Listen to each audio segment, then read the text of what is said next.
Hello, everyone. Welcome to another episode of the Electric Underground podcast / videocast / multimedia extravaganza. And joining me today is a longtime guest, longtime friend of the channel, fellow ranter of all things video game critics and reviews, and your therapist. And my therapist. And my therapist who keeps me in check. And the thumbnail man himself. And the man who delivers. He's like the unofficial, unpaid second staff member of Electric Underground. He's like unpaid help, you know? Don't tell the IRS.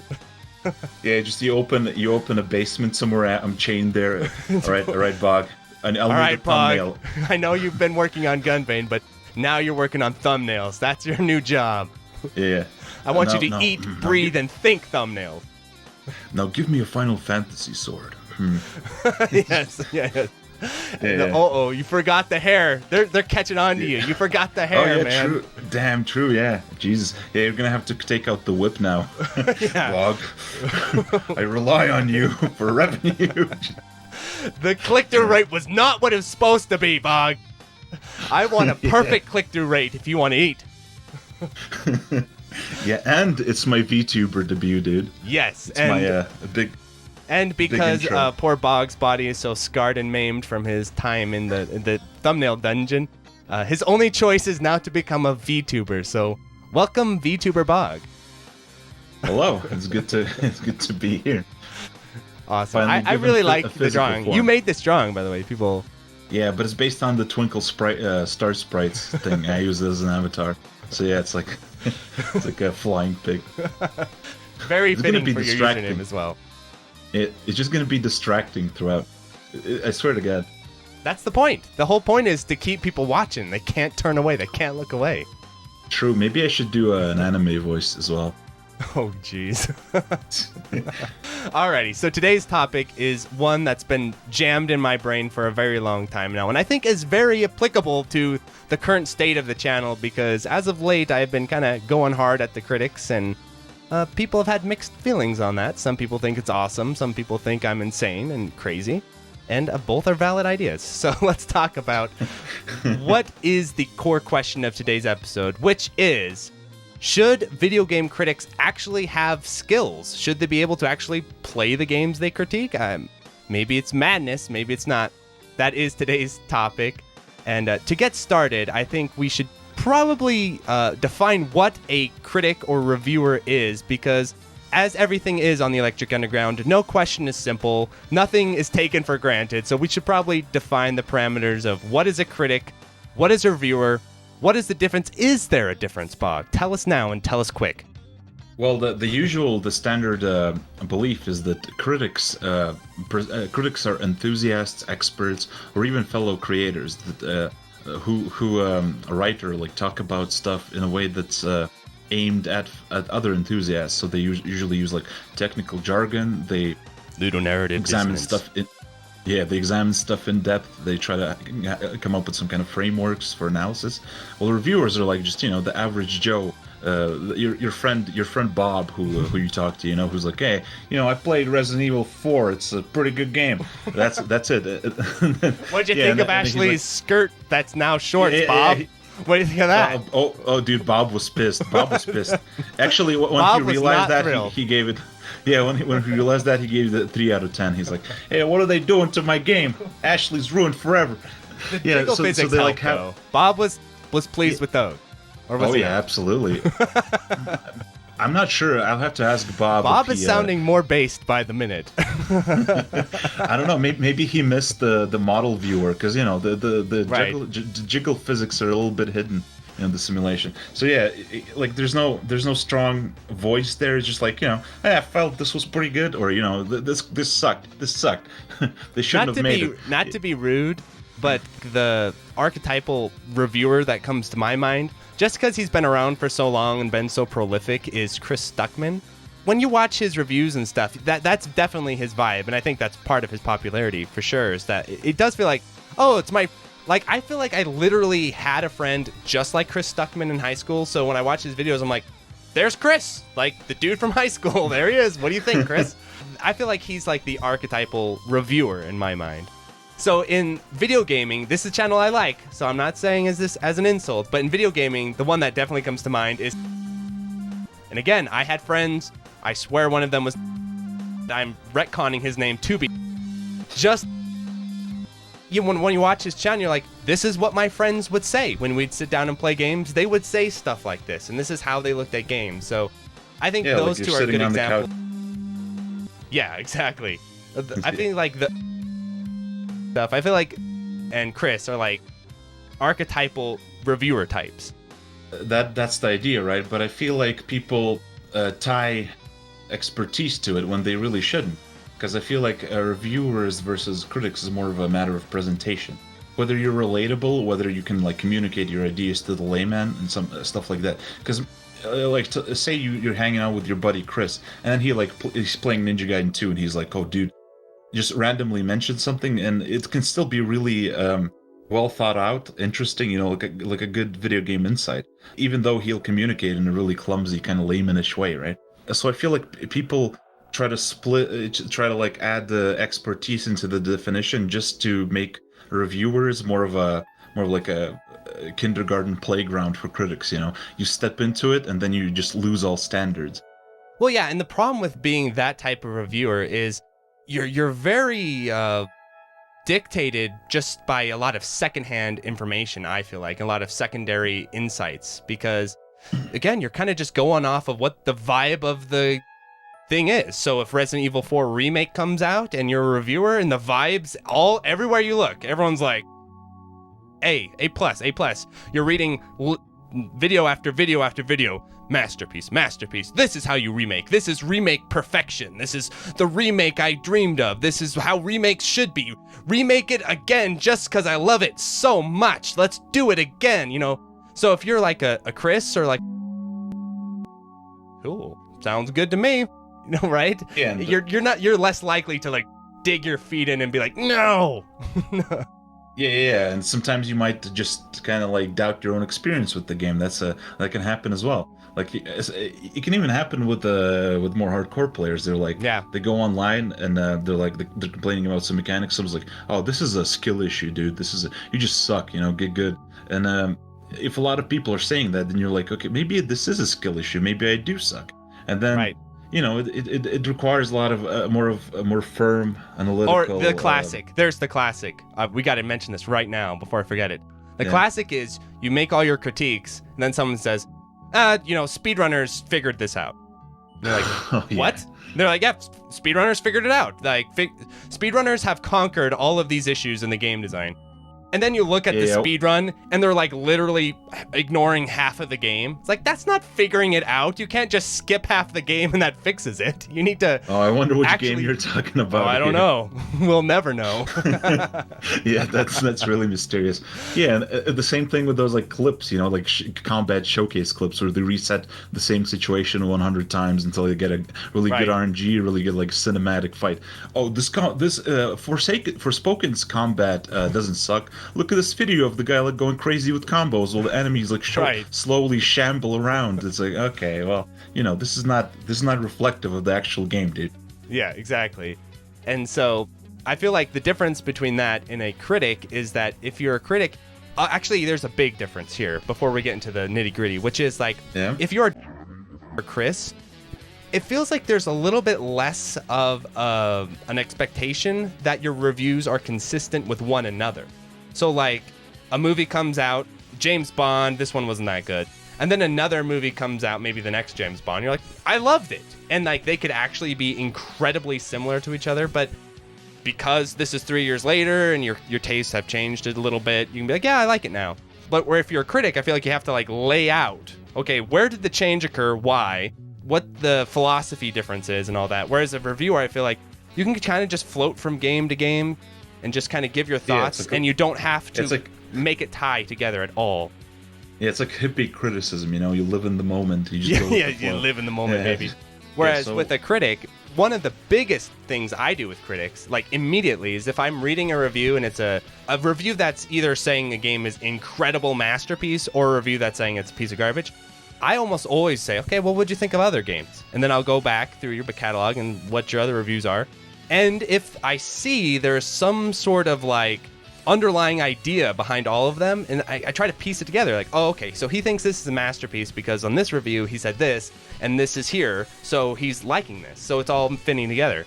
But what often happens is, let's say you give a certain game called Wanted Dead a really low review score, and then you give another game, let's call it Sifu, theoretically, Sifu, and you give that a really high score, and then I read both reviews, and in one review you're saying, these parries are ridiculous. Parries, it's taking over the entire combat. It's overdone. Too many parries. I can't stand all the parries. You look at the other game. Parries are just great, man. This is just a great time. These parries are awesome. I love it.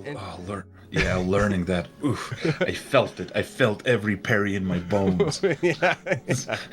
And actually, what's funny is the games share a lot of strengths and they share a lot of weaknesses. Like, another one was like game length. So Wanted Dead was critiqued for its game length. Sifu has like the same game length, and they're even saying in their review, the game length is just right. It just feels good. It's just so right, because you don't want to get bogged down and all this extra content crap. We want a nice smooth experience.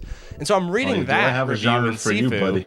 Yeah, and I'm reading that in Sifu. I'm like, is IGN kind of figuring out about like gameplay density and then dropping this? Then you read the Wanted Dead review and you're like, nope. They were just chilling for Sifu. Yeah, and what happens as well is people, let's ask the question, is that a problem? The reviewers are like that, or is that fine? Is that like the nature of the medium? Well, I would say it is, but I have that certain standard and worldview, and so trying to communicate that's part of this episode, because what often happens is what dictates your opinion. Something is dictating your opinion. Something is. Now, what is it? And if it's not the gameplay, the design, what I'd say the artistic aspects of the games, if they are other external factors that are dictating your opinions, what you can get is you can get into a Wanted Dead situation or a Gungrave Gore situation where you're looking at people on Twitter, you're looking at Metacritic, you're looking at everyone else, and so you're like, well, this is what everyone else says, so I'll go with that. And then a game that has literally the same strengths and weaknesses will come along, and all those are like, oh, okay, everyone's saying nice things about it, so I'll just go with that. So I feel like it can lead to some really unjust or unfair situations where games are getting very overrated or games are getting very underrated.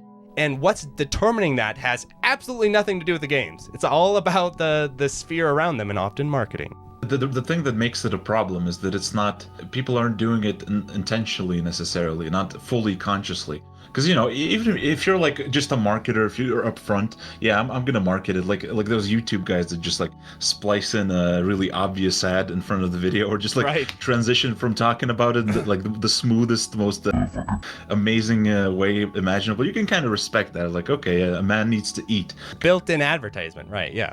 Yeah, built-in advertisement where they're like, today an earthquake killed 300 people, but you know what else? What rattled me? What shook me up? This wonderful product from.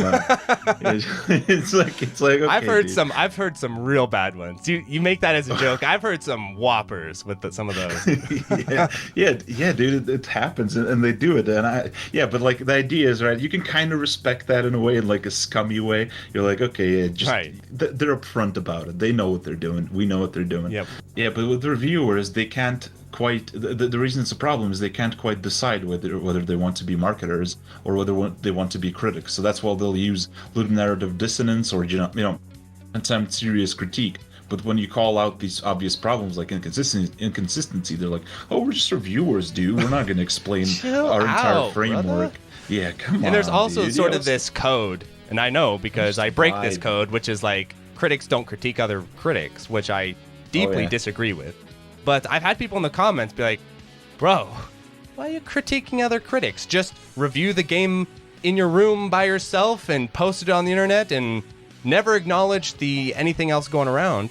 But the reason why I do that and why I think critics should do that respectfully to some degree at least, I mean, don't laser on people all day, but if it's like a very obvious, like IGN saying, what they said about Resident Evil 4 Remake, or IGN saying what they said about Wanted Dead, if it's like a very obvious central review that's really influencing a lot of other reviews, I feel like that's absolutely important and fair because reviews do not take place in a vacuum. That would be nice, but that's not how it works.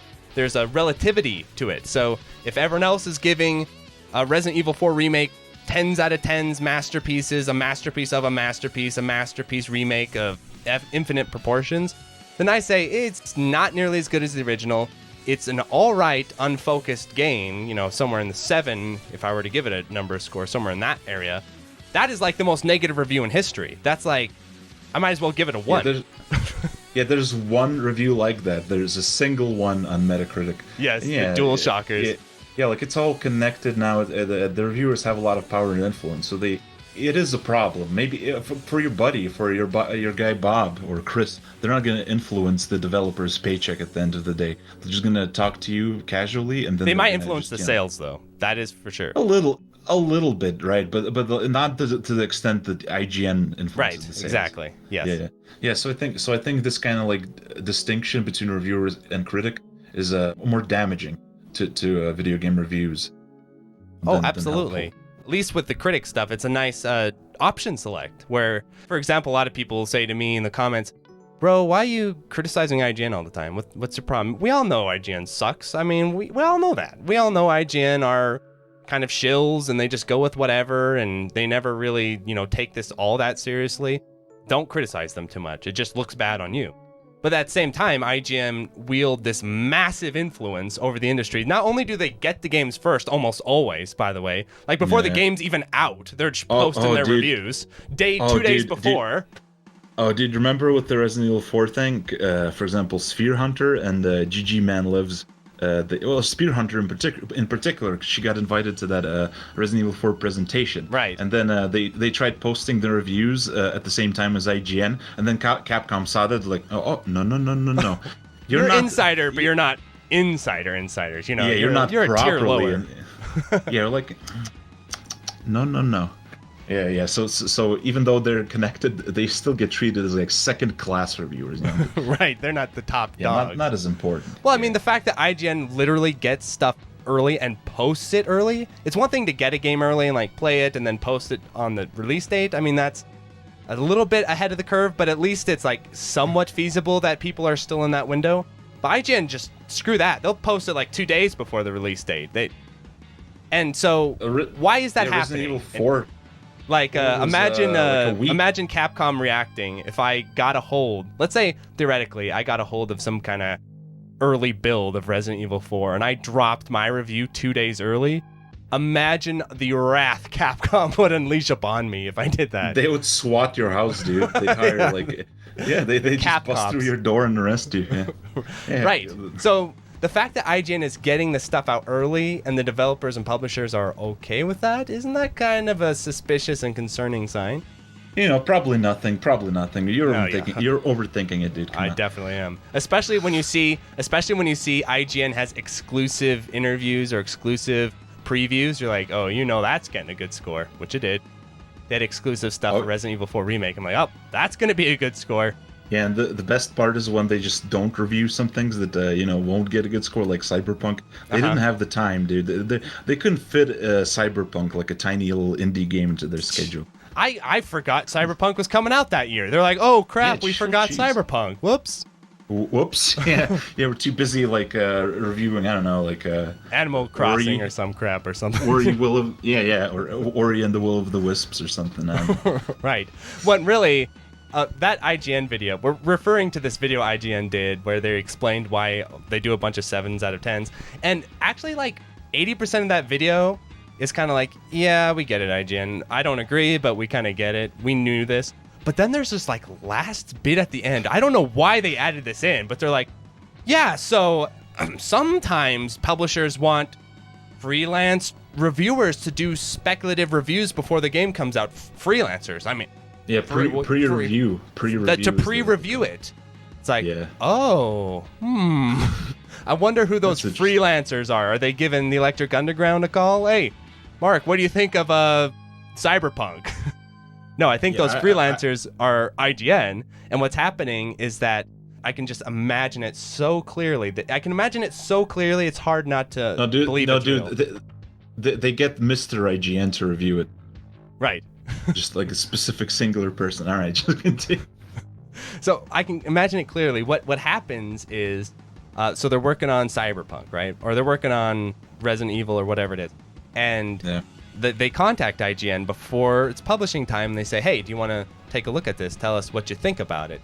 And then IGN do their speculative review or freelance review, and they list a few things like, oh, okay, we want this, we want that, we want this, and something might happen when the game comes out if you give us a review. Even something good might happen if these happen, and maybe we can get a little bit of early access to the game while we're at it. And then they get their beaks wet because they're posting the game 2 days early. Capcom and all these other publishers have the comfort of knowing that they're getting a strong review out of the gate because they pre-cleared that review, and they know, okay, it's going to be a strong one because we pre-cleared it. It's worth the money. And also, if all shit hits the fan, if shit goes sideways completely, like, you don't have to, right? You can wait till we patch it, right? Let's wait for the patch. Which is exactly what happened with Cyberpunk. They got on the phone.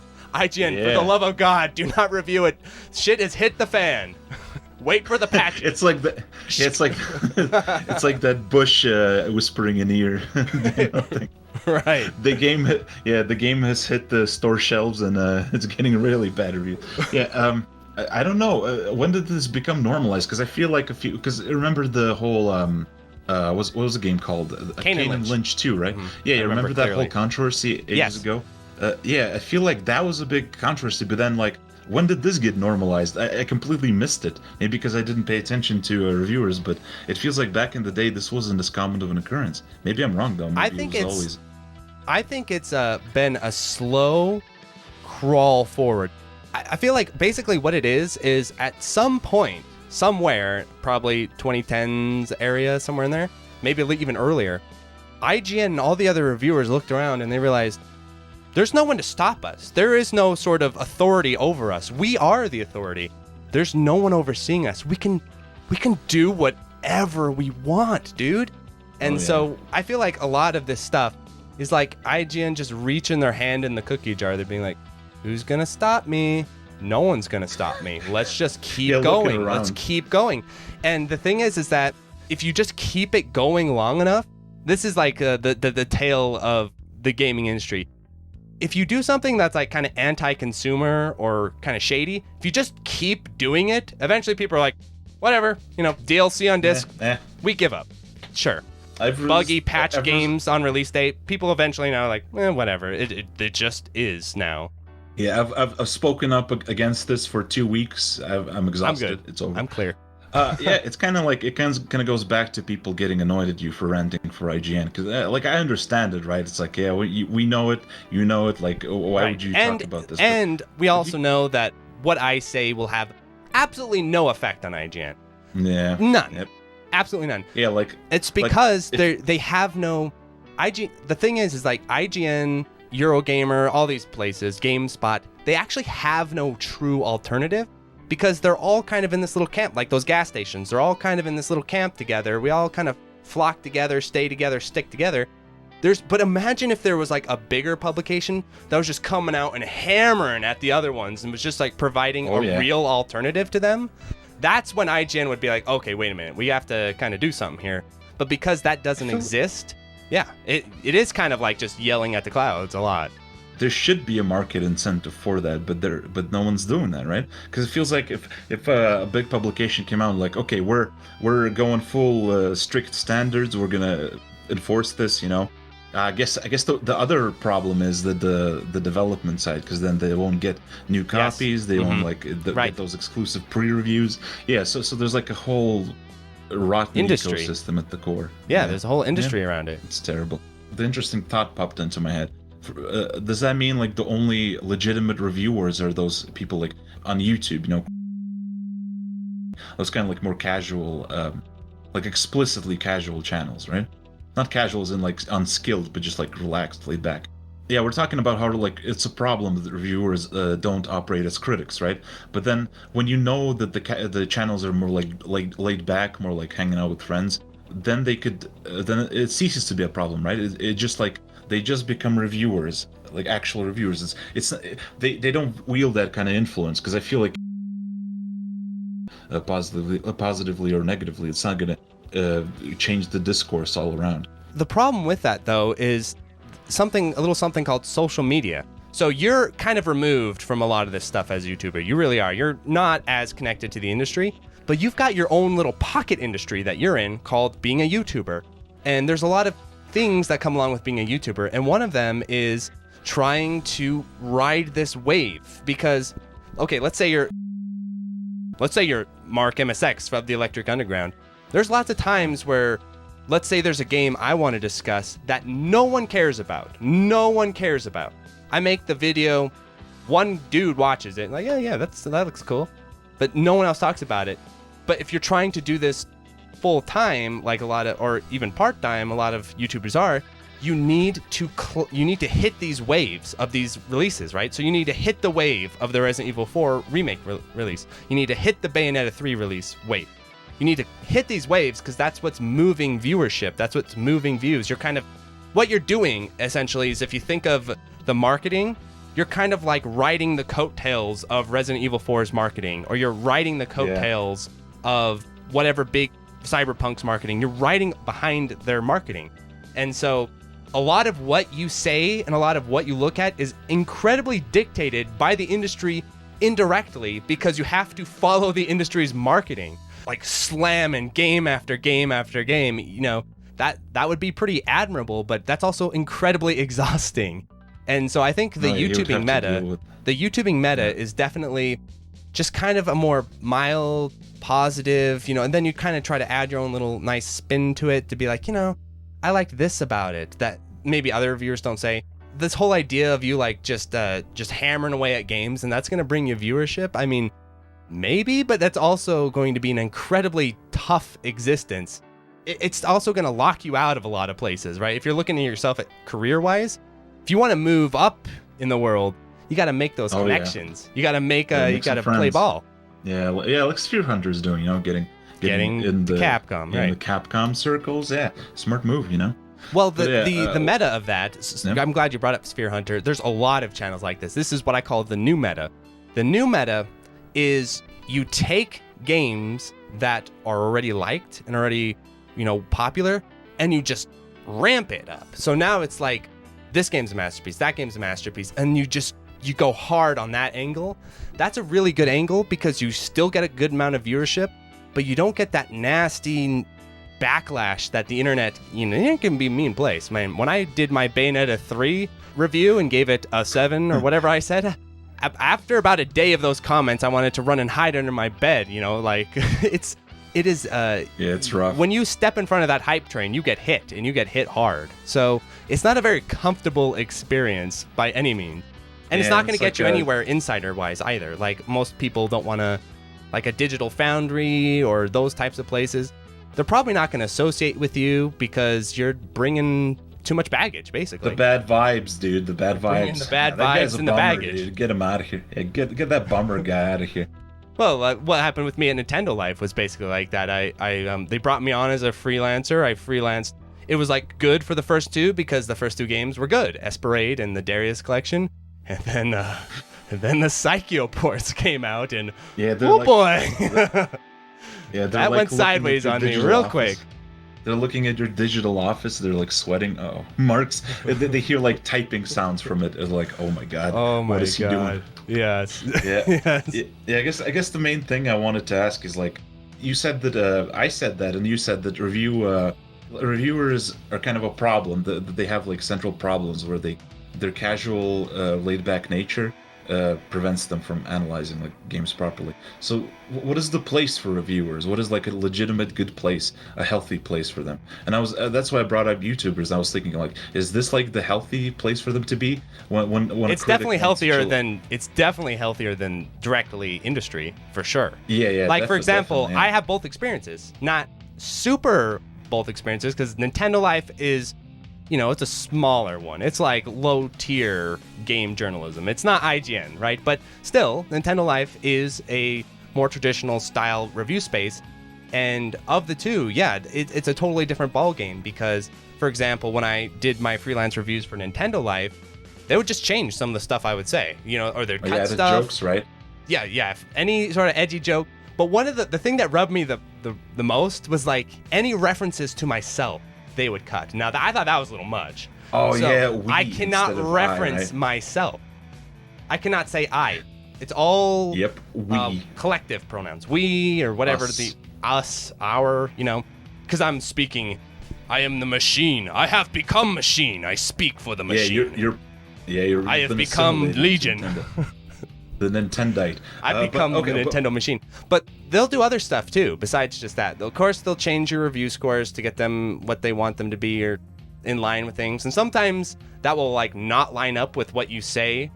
But the thing is like, I got the feeling just interacting with people in the comments and interacting with people talking about my reviews is that most people generally don't give a shit what you actually say in your review. It's just that number. I couldn't get away with it, but it'd be kind of funny if I gave a review where it's just all work and no play makes Jack a dull boy. All work and no play makes Jack a dull boy for like 3 pages and at the end put a 7. You're like, there you go. Review complete. Well, nowadays you could. That means you could just fucking use ChatGPT to generate it. Well, the sad thing is like that sounds like a joke, but ChatGPT probably could straight up write a lot of these reviews because basically what the review system is like you're turned into a little ChatGPT because they want you in line. They want you to kind of go on what everyone else is saying. You want to kind of fit in, and ChatGPT is really good at that. It's really good at figuring out what people think and how to fit in and how to say the things people agree with.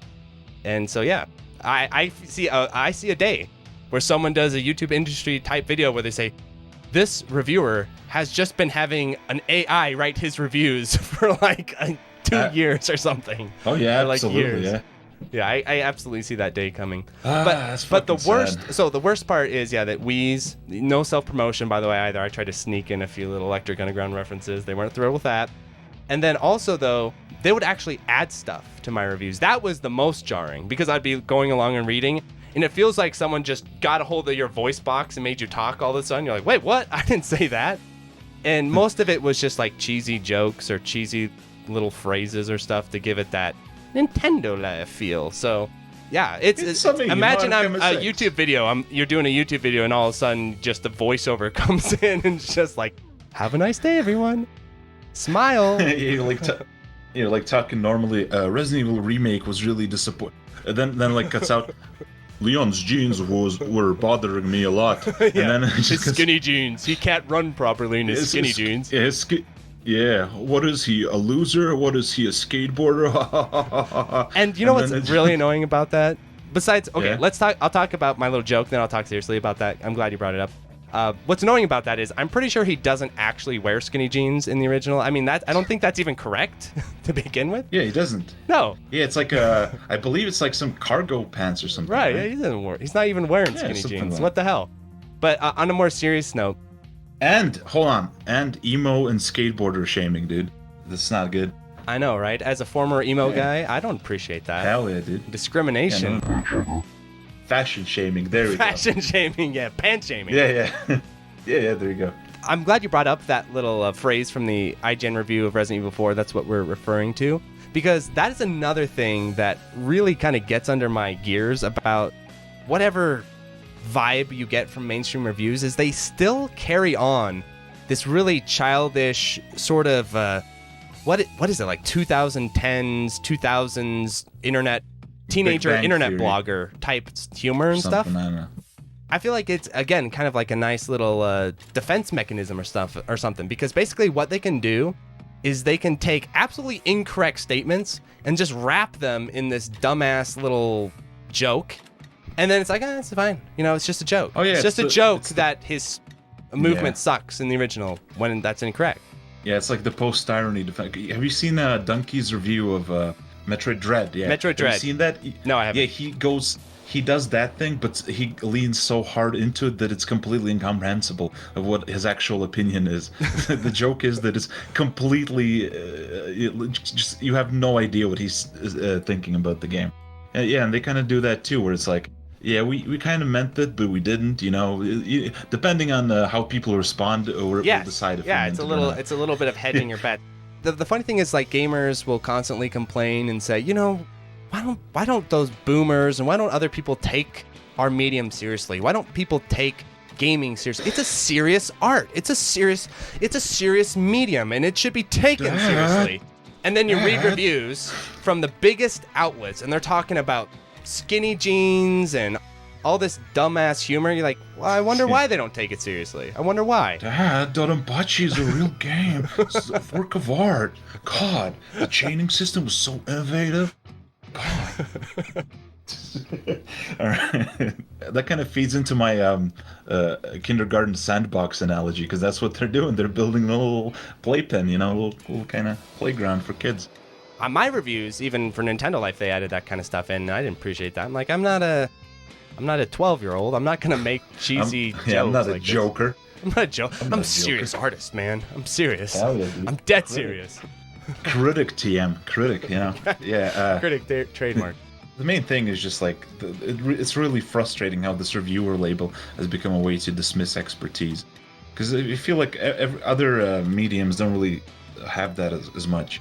Films, for example, remember when there used to be newspapers, kids? Back in the old times, in the old country, there used to be local newspapers, and local newspapers needed to just put words on a piece of paper, and so they just found some bro to write movie reviews. But these aren't like, whatever, those big... This isn't Roger Ebert we're talking about. We're talking about Joe from the grocery store. He's like, yeah, I saw Ghostbusters too. Pretty cool. Bill Murray, he's real funny, right? And that was like, that was it, So I think that would be kind of the equivalent as like old school newspaper reviewers of movies in your local town. Yeah, and I feel like the standard should be rather expertise is always good. Yeah, but the thing that actually distinguishes reviewers from critics in that regard is like, both need a lot of expertise, both benefit from a lot of expertise, but critics are like more technical, more jargony, more they assume that you're familiar, but reviewers have to put an active effort to communicate their ideas well. They're like, it's like the difference between okay, this is gonna be a bit pretentious, but I think it'll communicate the idea. It's like the difference between a scientist and a science communicator. Reviewers are like the communicator, and scientists are, the critics. That's what you see actually playing out a lot. So you'll see critics usually creating that sort of fundamental baseline idea, right? And then you'll see the reviewers sort of take it in, and then they kind of repeat that, right? So you'll see a lot of stuff like this where if something is considered, fashionable, like parries, for example, or customizable characters, where so it is just commonly understood now across all reviewers generally that customizable characters are good, a net improvement. So if you just throw a customizable character into the game, that's a good thing, and people are going to have fun with it. They're going to talk about it and talk about how great that is. I personally am not a huge fan of customizable characters, and I have my own arguments of, like, especially in fighting games, dear God. But have you seen Street Fighter 6 has like a customizable character that goes through a single player campaign now? Right, or even just stuff like customizable costumes in fighting games. I'm not a huge fan of that, but as a critic, I now need to create a foundation argument for why. Now, I can't just say I don't like that. I have to say, okay, well, the problem with that is the customizable characters, you're not just affecting your gameplay experience, you're affecting your opponent's gameplay experience, and sometimes that can be hella obnoxious. Like, I go to play Tekken, and I'm fighting Akuma in his underwear for 3 hours. I'm like, okay, I want to actually just see the character. And I paid for the game, and I paid for that character to look the way I want him to look. But the just make me play against Akumas with diapers and showers on his head all day. Yeah, you don't like fighting Shrek or like a human version of Kirby. Right. So their customizable characters are actually affecting my gameplay experience, not just theirs. If you're just kind of a casual reviewer, you're going to wait for that critique to come from somewhere else, and then you'll just kind of pass it along. All right, now that we've established the difference between a reviewer and a critic, and I think that's important to discuss, otherwise it's going to get real confusing. Now let's get to the main topic, the main meat of today's episode, which is, okay, but why bother to be good at games? And isn't that kind of unfair? Because music critics, they don't have to learn to play guitar, and film critics, they don't have to learn to frame shots and act, or whatever I guess that would be. Why should video game critics, the poor video game critics, have to learn to play these esoteric, dumbass games? Though there is another parallel, which is books you actually have to be able to read, but let's not get sidetracked. But yes, with video games, you do need to actually be able to play them. And the reason for that is because in order to create a fundamental analysis, an original analysis, you need to be getting your information firsthand. And if you can't play the games, you literally cannot find that information, or you cannot experience that information fully or to the extent that you're going to want to have. And so let's begin with the first thing that really gets looked over in today's criticism or is ignored completely, which is difficulty. And I would argue that difficulty is a fundamental part of video game design. It is absolutely key to video game design. But if you can't play the games, you cannot actually judge or gauge or understand the difficulty. You literally do not have the ability to discuss that topic. And it's actually really surprising when you go through and read reviews how scant or how just surface level the discussion of difficulty is. And I know you have a real soft spot for this topic because as a developer, you put a challenge on Twitter for developers to play the most difficult, crappy sections of their own game. Oh god, I don't know if I should leave it to the development topic, but yeah, I feel like if you're reviewing a game and you have like a set of mechanics, at first you'll make assumptions of okay, so this does that, and then you kind of imagine situations where certain mechanics will be useful. But you need to actually take it out into the field and test whether these mechanics are useful in practice or not. A good example would be kicks in Resident Evil 4. Yeah. You look at the game mechanics on paper, and it's like, okay, so kicks are still there. So, staggers are still there. All those mechanics work, like, on paper very similarly. But then you play the actual game, and then the dynamics really start showing up. Even though the kicks are still there, you can still go for them. The enemy aggression and the inconsistent... And the movement, and the tracking. The movement. Then the hitboxes. They just charge the lack of exit iframes, all that stuff, like all these little subtle elements start combining and making a mechanic much less emphasized and more of a liability. And when you actually play like professional or even hardcore, honestly, when you play that, you realize, okay, well, if I try to play this like Resident Evil 4, like the original game, it won't work because the villagers will just kick my ass. So what do I want to do? I want to stay away from them. I want to reposition a lot more actively. I want to move while reloading. I want to just constantly move around and try to get as much distance as possible, because these melee mechanics that seem to work on paper don't work in practice. And like a lot of these kind of nuances start popping up when you engage with difficulty. Reviewers like get a better understanding of what mechanics actually work and what don't, instead of just like listing a list of mechanics and then imagining, okay, this probably works. I don't know, maybe some speedrunner will figure it out down the line. It feels like when you're reading the review and they're talking about the gameplay mechanics, it feels like they just looked at the game manual and they just went copy, paste, because there is no analysis of the mechanics. They're listing them. They'll say, oh yeah, you can roundhouse the zombies, and oh, you've got a parry mechanic, and oh, look, all these mechanics are here, and aren't they wonderful? And it's like you're reading a game manual. But there's no discussion of, okay, but do the mechanics actually work within the design of the game? Like the roundhouse. So the roundhouse in Resident Evil 4, the original, was a great addition because the enemy movement and the hitboxes on that thing made it a massive, useful tool. You shoot them, you stumble them, you do the roundhouse, and you knock an assload of them down, you're in a good position. But in the remake, because they changed the way the enemies move, because they changed the tracking of the enemies, and they also removed a lot of the hit stun and iframes, like you said, that move went from being an amazing move to an awful move, to being like heavily nerfed and a huge liability, especially at high difficulty.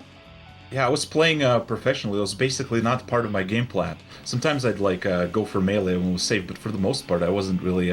I'm probably crazy for saying this because a lot of people will completely question this, but it was easier to play Resident Evil 4 Remake on professional than it was to play Resident Evil 4 on professional. It's just that if you play it like Resident Evil 4, like the original game, the mechanics are so janky and inconsistent that you will just get annihilated immediately. But if you actually look at how they come together, what type of stuff is high risk, what type of stuff is low risk, then you kind of start to understand, okay, this game is not played like Resident Evil 4 at all. You have to approach it as a different beast.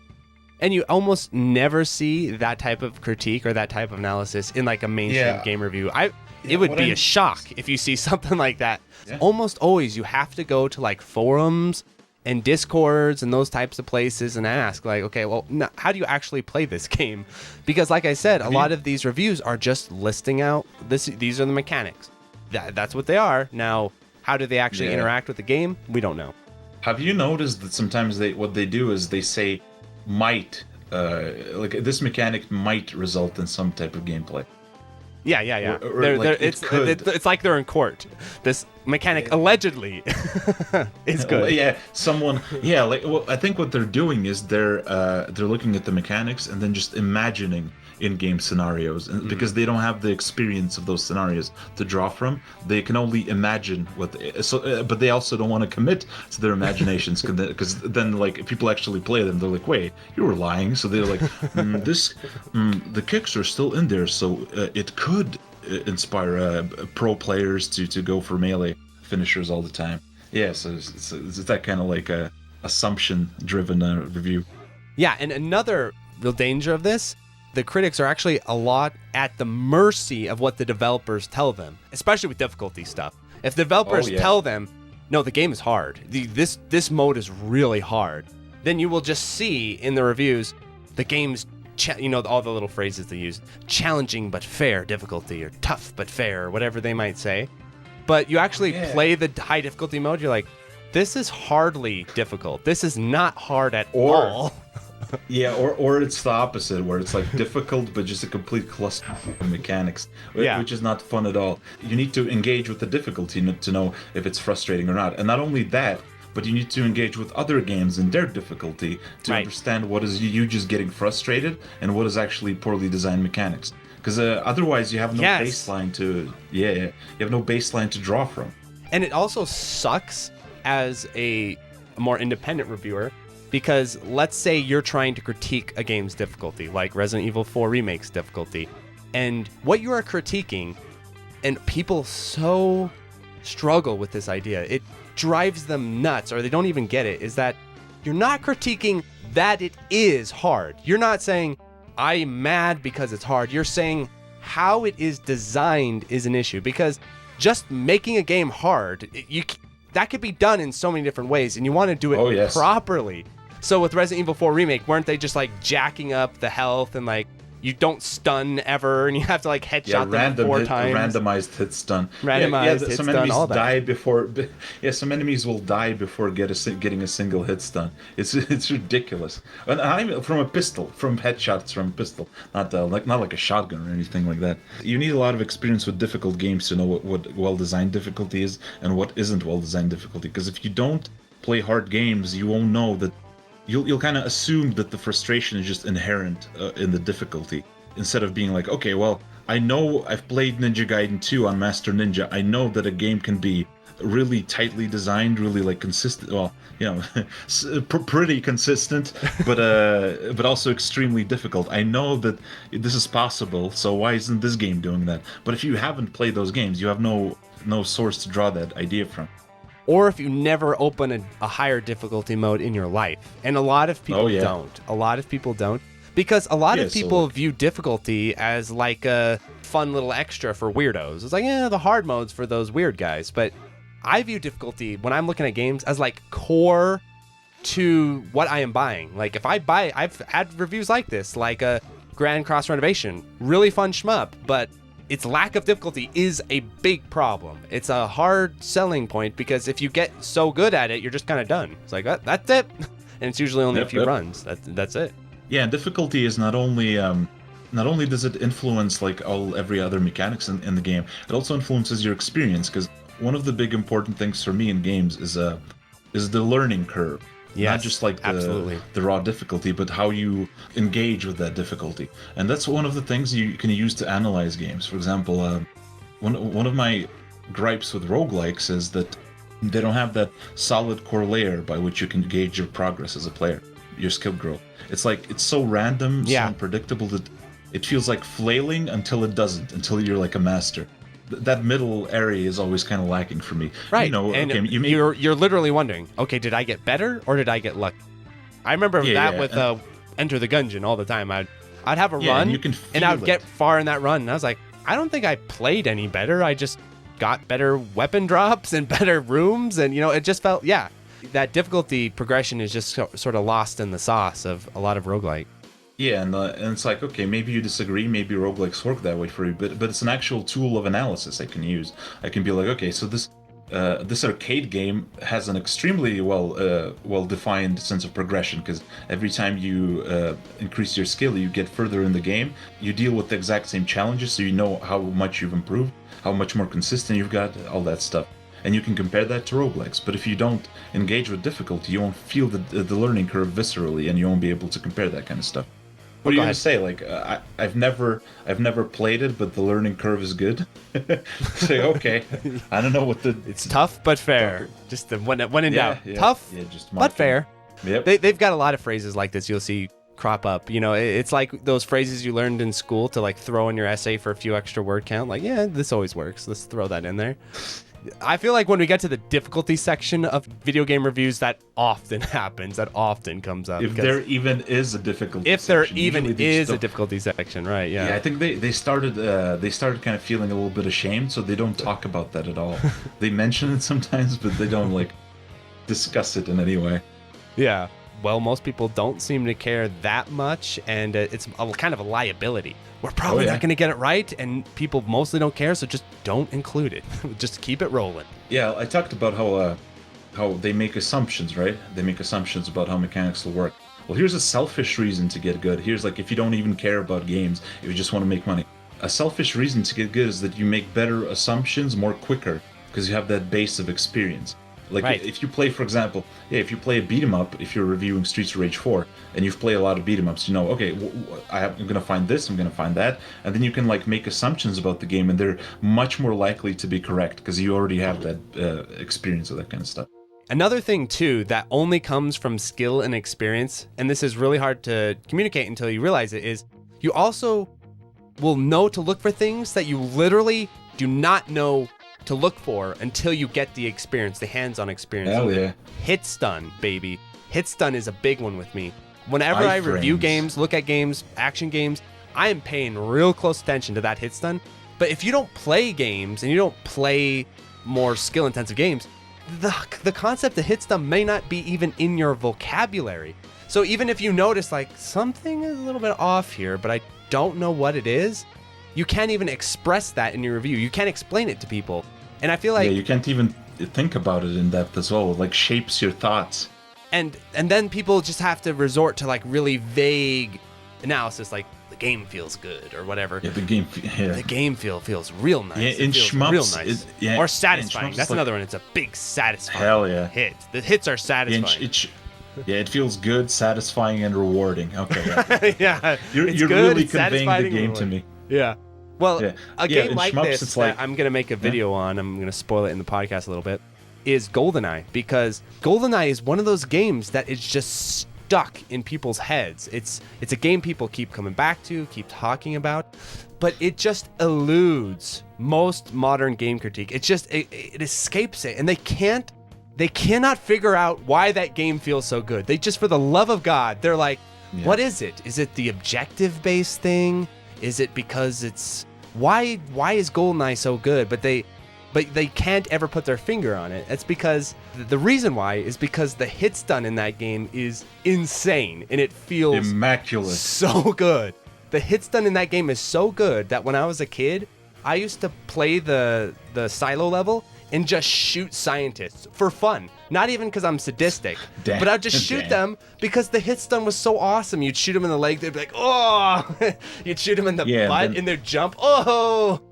Like, and then you see, like, hit stun immediately. Okay, now I can try controlling how I can, like, control where enemies are, how I can funnel them. I can, like, I have more control as a player. It is borderline beat 'em up at times, because, like, Silo is a great example of this, because you can line up a bunch of dudes in a group in, like, a formation, and in most shooters that is a horrible idea, because the ones in the front become like human shields and the ones in the back kill you. You usually want to isolate and one by one them. But in GoldenEye, grouping enemies is awesome because you have this massive splash damage on your guns, and the hit stun is so big on the enemies that you can just hit stun them and just shoot and keep them in hit stun and kill and like massacre them all. And it feels so good. That's not in a lot of shooters. That is a very unique thing to GoldenEye that gives it a very special feel. But if you've never experienced these concepts of hit stun, grouping enemies, level design, you've never experienced these, you cannot communicate them to the average player at all. Or even to yourself. Yeah, you can't even communicate them to yourself. Yeah, okay. Yeah, and not only is the hit stun stuff important, but everything builds on top of that. Like, you start making assumptions about the combat, and you can go back and test them. You can be like, okay, what if I hit stun this enemy while the other enemy is approaching, and then hit stun the other enemy, and then do like a throw a grenade? I haven't played GoldenEye much. But yeah, you can slap them. Hit stun them and then go to slapper and slap them in the neck. Yeah, and you can like laser focus on the things you need to test and try, and then you can like understand the game more and more and quickly. Importantly, quickly, because if you're a journalist, you want to review games quickly. You want to understand them quickly, and you want to break them down. Yeah, the vertical slice, like intuitively. Yeah, and that's what you did with the like Resident Evil, right? You or Wanted Dead. You start trying like applying your genre knowledge to a new game, and you more quickly discovered a lot of stuff that other journalists will miss. That's a great example, because the pure reason why I found the guard canceling in Wanted Dead was because of experience with other games. Had I not had experience with other games, I would have never found that mechanic. And in the comments section, a lot of people said, well, Mark, it's cool that you figured this out and everything. Good for you, gold star. But don't you think it's a bit unfair to expect IGN to find shit like this? Why would IGN be able to figure this out? I mean, you're a gamer, so you actually play the games, and so you can figure it out. But IGN, they don't do that. That's not their thing. So isn't that unfair? And I was saying, no, that should be part of the critic's job. That should be part of your job description, so that I recall you can find this stuff. Yeah. Yeah, I recall people are saying like, oh, well, the fact that it's not communicated well is a problem with the game. Yeah, sure, okay, that's fine. But then you still need to know it to evaluate the actual game. You can be like, okay, it's not communicated well, but this mechanic exists and it's very important. Instead of just like ignoring it and then be like, well, the game didn't tell me, so... That's a symptom of actually the larger model of game reviews and game criticism, and sort of the model of game critique, which is everything a game critic remarks on needs to be dead obvious and spelled out by the game. And if it is not dead obvious and spelled out by the game, it is not your responsibility at all. Problem is that a lot of design, especially a lot of intricate and good design, is not going to be dead obvious all the time. It's going to be a part of your job to figure this stuff out anyway, because there's going to be things. Here's a good example of this. There's going to be things that developers put in the game that they did not intend to work the way it does, or it works in a way they did not intend, and it could radically shift the game. But developers don't know that. So you need to find that. That's the role of the game critic, is to find this stuff and to comment on it and to analyze it. That's what you do. That's your whole point of existing. Yeah, because you're not paying the developers checks for doing a good job or not. You're evaluating the game as it exists. Yes, exactly. You're not, even if the developers did a terrible job, you still gotta look at how the game actually turned out. Even if they didn't communicate it, that mechanic still exists and it's important. And there's also a hell of a double standard here, by the way, because there is a lot of games that get this sort of like golden ticket, where they get away with things other games don't. Like Bayonetta and Devil May Cry. There's that free step dodge and all the shit in Devil May Cry, the enemy step and all the cancels. Jump canceling, enemy step. And enemy canceling. So imagine you're a journalist, right? And you write a review for Devil May Cry 5, and you just write like this ultra scrubby casual review of like, well, the combat system was awkward, and I didn't understand this, and I didn't understand that. You're going to get blasted to hell because you know that there is this sort of legacy behind Devil May Cry. And so when reviewers critique Devil May Cry and Bayonetta and stuff, they have this very soft touch and they're very humble and meek. They're like, well, the combat is good. The combat is, people like it. Yeah, I'm sure the combo mad players will love this. Yeah, I'm sure it's a good game. It's good. Even though we all know you have no idea how to play Devil May Cry that well, you respect. I mean, shmups are the same, right? Shmups are exactly the same. Oh yeah. It used to be different where they would talk shit about shmups, but now they're like, well, this probably is good. This there's mechanics here and like scoring and stuff, And then they just talk gotta... and to fill out the word count, they just give a history of shmups every single review. Every review begins with, back in the days of the quarters, in a dusty arcade, kids used to pump it because they need to fill out that word count. But if you go back and read a bunch of the 360 Cave Xbox reviews, it is funny because you actually cannot tell the games apart all that much. If you just go strictly, like if you remove the titles of the games and then just jumble them in a Word document or whatever and try and figure out which game they're talking about, it is so general that you can only guess by like clues when they're talking about graphics or something. They're not going to talk like empty locking or anything like that. And to appeal to like the selfish instinct, look at you. I think you at this point you've played so many shmups you can like, not even just you, even like the average decent-ish like shmup player, they'll look at a game and then like, okay, this looks like a shmup immediately.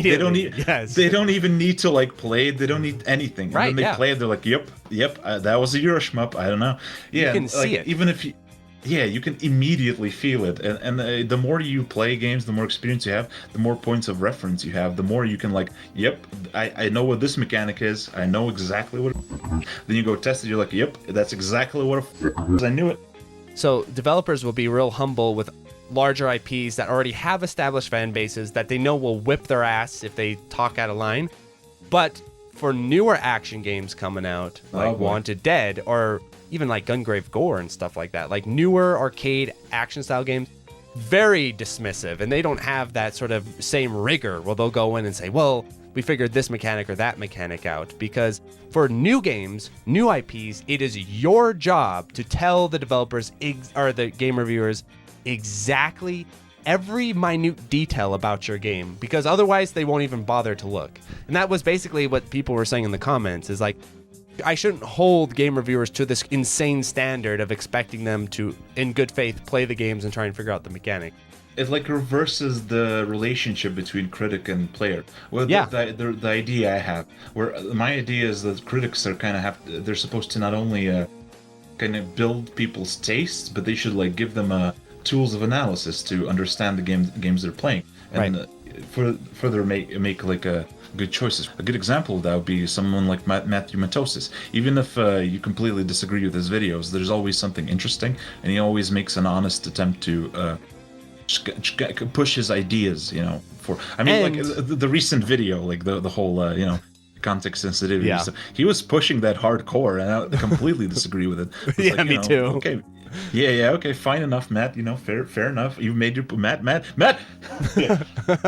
But what I like about his channel, and I don't always agree with his analysis, but what I like about his channel is that he is taking an approach to these games. Legend of Zelda: Ocarina of Time review he did, and he's talking about certain aspects of the design and how the elements fit together that I, as someone who's played that game, is like, I never really thought about it like that. That's an interesting view of how this game is composed, right? So, and that is more of like a criticism, like it's more critique, because he's giving you new ways to view the game and to see the game outside of what the game manual says. It's actually pretty valuable and can ship not only how you look at Ocarina of Time, but like other games too. Like if you watch a bunch of Matthew Matosis videos, at the end of the day, you start to pick up on what he picks up. You start to see what he sees, even in games he hasn't played. Exactly, and it expands your mind. It expands how people think about games, and I feel it also like influences developers in the long run. Absolutely, they watch those videos. What do you think they're doing when they're like sitting in an office programming some stuff or drawing? Right, I know. You think they're listening to history podcasts or like philosophy? No, they're gonna be booting up Matthew Matosis and be like, okay. So and IGN too. They pay attention to what's going to get them. Like, is it a coincidence that Ashley now has a pair of shorts? Because basically, what happens is the developers are sitting there and they're reading all these reviews and they're like, "Dude, they talk about character outfits a lot. Like, this is like a thing. Should we change the character outfits? Like, I guess." this is what they care about a lot, apparently, so let's do that. It clearly influences the design of the games a lot. I feel like we're actually going to see like a decline in context-sensitive stuff now, because I know for example, the God of War developers loved Matthew Matos's video on God of War 2018, right? But he destroyed that game in that video. He was like complaining about it nonstop. I'm like, oh, that's actually really interesting. So they know they're paying attention. They're listening. We know they're out there. We know they're watching. With my review of Wanted Dead, I wanted to tie this back in where people were saying, well, you can't expect IGN to figure this out. But no one ever asked me, Mark, how did you figure this out? How did you come across this mechanic? And ironically, I came across that mechanic. My hands just did the cancel. And actually for the first day or so, I actually didn't know why. I was just sitting there like, some game I do this in. There is some action game I play where I do these cancels. And then I was like, was it Ninja Gaiden? And then I opened Ninja Gaiden. I'm like, no, Ninja Gaiden doesn't have this type of guard cancel. Where is this coming from? And then recently booted up Devil May Cry 3 and I did Royal Guard cancel. I was like, oh my God, the cancel for the guard cancel mechanic of Wanted Dead is the same guard cancel mechanic from Devil May Cry 3 Royal Guard. It is the same input and motion. And then I'm like, wait, isn't that kind of dead obvious to check? Devil May Cry 3 is like one of the most popular action games of all time. Influential. You would think you would pick up on that. And so that was something that I picked up on through actual like muscle memory in my hand. It wasn't even like I intellectually sat down and took out a piece of paper and was like, let me graph out these mechanics and where the possible exploits may occur. It was just my hand did it one time. I was like, why did I do that? And I'm like, wait a minute, that worked. The game mechanic matrix. Yeah, before I understood what the shot limit on proximity damage was in shmups, I felt that I was doing more damage in the game, and I felt like this kind of push and pull in the games. And then I was like, why? Why is this a thing? And then it just started clicking. A lot of these things are completely intuitive and subconscious, and you need to build that intuition through experience. This is like the old adage, right? It's like you can't learn that in school. There's some stuff you can't learn in journalism school. You can't learn about guard canceling in journalism school. You've got to just know in this journalism school. Not this good. Maybe my journalism school, the day one. We're guard canceling in Devil May Cry 3, day one. Yeah, the boot camp. Yeah, yeah. You're like making them build combos in fighting games. Or like, gotta learn all what the correct frame data is, that kind of stuff. Yeah. And you brought up a point earlier that I thought was really funny and really good, which is there's kind of an inverse relationship between critics and players. And there's a lot of examples of this where a new mechanic is added to a game and the critics don't know what to think about it. So they just look at the players like, hey, bros, what do you guys think about this? How do you feel about this? And then they just kind of gauge what players say and then they just sort of parrot that back. A good example of that would be the style switching mechanic that was added into the recent version of Devil May Cry 3. So now there's a version of Devil May Cry 3. This began as a mod, and now it's in the official Switch version, the style switching mechanic. And you would think as a critic, you could have like paragraphs. You could have a whole review of the new Devil May Cry where you just talked about the implications and the trade-offs of style switching. It's so easy to generate opinions about that. Like we don't even have to try. We can do it in our sleep probably. It would be sleep typing a review. Because it just comes out as soon as you think about it. But they don't do that. That's like free paragraphs for me. That's what I'm saying. Is like they just have to kind of be like, the players like style switching, so I guess it's cool. I would be so interested too. Like people wonder why people don't read gaming reviews and gaming magazines anymore. It's because we know what you're gonna say before you type it. We know what you're gonna say because you have to get that information from us. So even like marketability. Just thinking of pure marketability, pure job security. If you were a reviewer, a critic, who can come up with these individualized, specific critiques of games based off their gameplay, that players would be like, wow, that's insightful, like Matthew Matosis, right? You could build up. That's the reason the essay space blew up. Right, yeah. It was like the market was there, just no one was tapping into it. And the difference is that the Matthew Matosises of the world are not all that replaceable. Like even if Matthew Matosis never makes another review or critique, and he's really slowed down as of late, obviously, but even if he never does that again, you can't just be Matthew Matosis and do what he does, because he's got this whole framework. You can kind of get ideas from him, but he's not easily replaceable. X reviewer for IGN, Y reviewer for IGN, you can just pop them in and pop someone else right in there. And I know that because they did that to me in Nintendo Life. They just boop, boop, bye-bye. And you look at the turnover for these gaming magazines, it's insane. They just they're just unplugging and plugging people in all day long. It's rough, dude. Brutal. It's a rough job. It's so demanding and so unrewarding. I would say the harder job is probably being the editor. The only reason why is because being the writer, it's not a hard job because you do it for 2 months and then you get fired. It's like a hard 2 months and then you're fired. Quick burst. It's a quick burst of your life. For the editor, imagine that guy. He's got to fire people constantly and replace them all day. The guy firing and hiring people, that dude is grinding. That guy's got a real job there. So for me, if I was looking at reviews, I would actually read your review. If I booted it up and I looked at it and the whole review was talking about the implications of Style Switcher and how that changes up the gameplay, that changes up the entire meta of the game, and gives a sort of unique quality to this new port. Yeah, even if it's from a casual perspective, even if you're talking about how okay, now a game I used to love playing, now it requires the plow grip to play effectively. Okay, thanks, dude.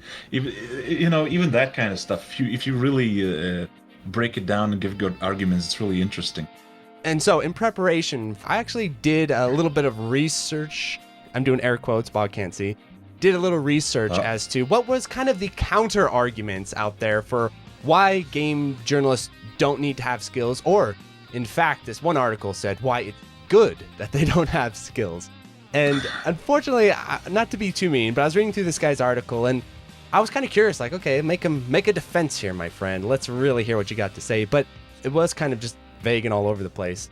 But I think the gist of the idea was that the reason why game journalists not having the ability to play the games is good is because a lot of gamers suck too. So they suck, gamers suck, and they can relate to each other, and they can kind of pass that information on to other players. So it's like a predator handshake scene, Yeah, or it's like a blind guy leading you across the road. It's like, I can't see, you can't see, let's just go and hope we don't get hit by a car.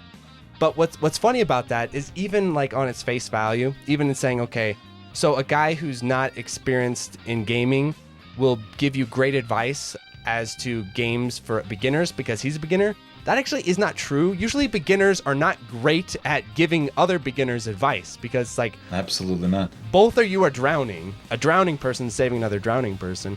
Whereas someone who's more experienced in the genres and in the medium can give you much better guidance on entry-level games within whatever genre it is because they have experience and they understand, oh, this is a very forgiving design. Oh, this is a very brutal design. And they can tell the difference. So as a shmup player, I can say, okay, Zero Ranger is very well made for beginners because it is designed to do so and it is designed in an effective manner. Whereas there are other games that are easy, like a lot of Euro shmups, for example, but their easy difficulty is not teaching you anything. It's not helping you learn. It's just wasting your time a bit, basically. So and you can't, even in for that example, regard, say, you want to have something constructive. And you can't, for example, say that something is too difficult for beginners because you don't know if something's perfect or too difficult. You only have your own perspective, I guess.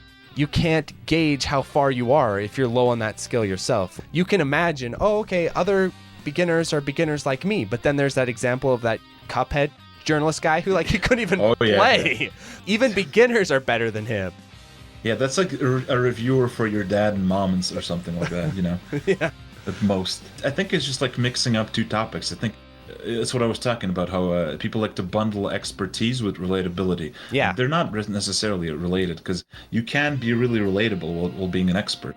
I mean, that's kind of something you probably aim for, right? Absolutely. That's the whole goal of the channel, in fact. It's a whole lot. Yeah, exactly. And you got a lot of people into shmups as a result. Right, exactly. And I feel like the key point there is to just get good, but pay attention to how you get good, because that will keep you grounded in the beginner's experience. They'll contextualize your current state. so you don't end up like those pro players who's like, just dodge, dude, just dodge. Like, I remember vividly when I was trying to do my 2-all of Dodonpachi and learning it. I was working on the Hibachi fight, and I messaged Bananamatic. I was like, because he's really good at Dodonpachi, and he was really good at the Hibachi fight. And I'm like, man, how do you deal with the final pattern? What's your strategy? He's like, just dodge, bro. I'm like, that's not helping me. It was funny, but it did not help. Oh, dude. See, that's actually a good argument for if you're like generally bad at games, if you're like not a skilled player overall, not a talented player. That's an even better argument to get good at games, because then you'll be able to form all these strategies that work for other beginners. Right, instead exactly. Of just like where a counterexample, a very healthy counterexample, is Jamers. Objectively, Jamers is the highest scoring Western player in Dodonpachi, so I would argue that he's even better at Dodonpachi than Bananamatic was. But when you ask Jamers, he gave me like very specific routes and strats to do, because he can pass that knowledge on. So that's a great example of both of them are highly skilled. Jamers is actually more highly skilled, but he's better at being relatable because he's Jamers and he's a relatable guy. So it's not just a matter of pure skill making you relatable or not relatable. Like, it's not related. You just gotta work on both skill and relatability, I think. So I have hammered on game journalists and game reviewers and said that they need to get better at the genres that they review and how that's important. Bog has contributed as well, of course. But now it's time for a special section called Devil's Advocate, where Boghog's going to give me some counter arguments to this whole idea that game journalists need to get good, and I'm going to try to answer them and try and answer them convincingly. So you're up, Bog. Absolutely. Okay, well, the first one, Mark. Okay, you're saying to get good, to become skilled at games, but it's not feasible. There's so many games coming out. How are they supposed to how are they supposed to get good and review them and edit like videos or just and write reviews? How are they supposed to do all that with all these releases? I'm not sure how it works anymore, but a lot of the times these reviewers are kind of expected to be just jack of all trades but experts of nothing, essentially. So yeah, the one reviewer, they'll throw Dark Souls at him. The next day they're throwing, I don't know, some kind of RPG at him. It is just kind of this hot mess. And so my answer to Animal Crossing, Sims 3, whatever it is actually a huge demand. And in my mind, the way to solve this is you actually have to specialize somewhat. You can't just review everything in an expert way, because that is a lot and that is really overwhelming. For example, I cannot give expert analysis of JRPGs or RPGs and strategy games because I am not an expert in these fields, and it would take me years to honestly build up a real expert view and opinion of these genres. So if you ran a gaming magazine or review site, or if you're a humble reviewer, you have to recognize your limitations, and you have to recognize, okay, this is about as far as I can go, and from that point I'm either going to have to study and learn more, or I'm just going to have to bow out of the conversation. And what's funny is that, in a way, we see this a little bit every now and again, for example, with Dark Souls, because Dark Souls forces the players to be somewhat good at them. Basically, they have like specialists now. Yeah, they have to like hire the Dark Souls guy to come in and be like, all right, okay, Johnny 2x4 can't review Dark Souls. It's too hard. We got to outsource to Mr. Dark Souls Pants to come in and do our Dark Souls review. Yeah, I'm gonna have to start guiding you through some action RPGs soon as well. Right, yeah. You have to be my RPG teacher.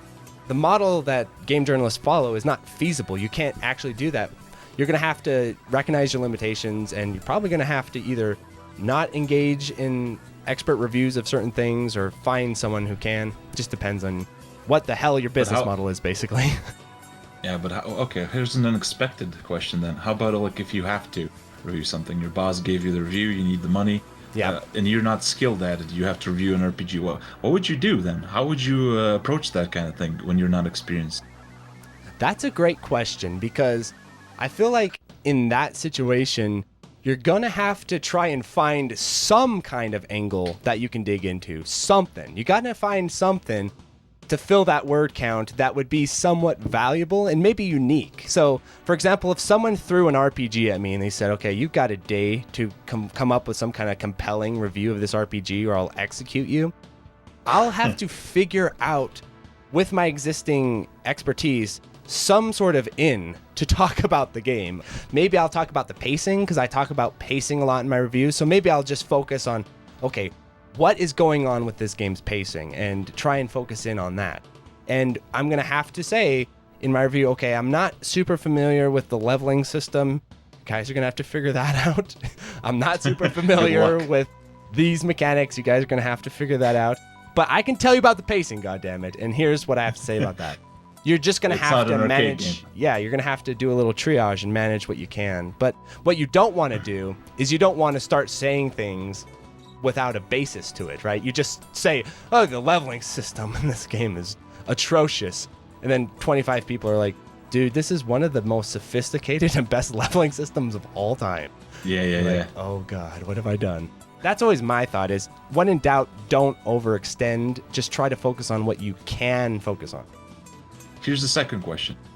Expecting everyone to get good creates kind of like a very demanding, toxic environment of elitism, where people expect it to get good, even if they don't really want to.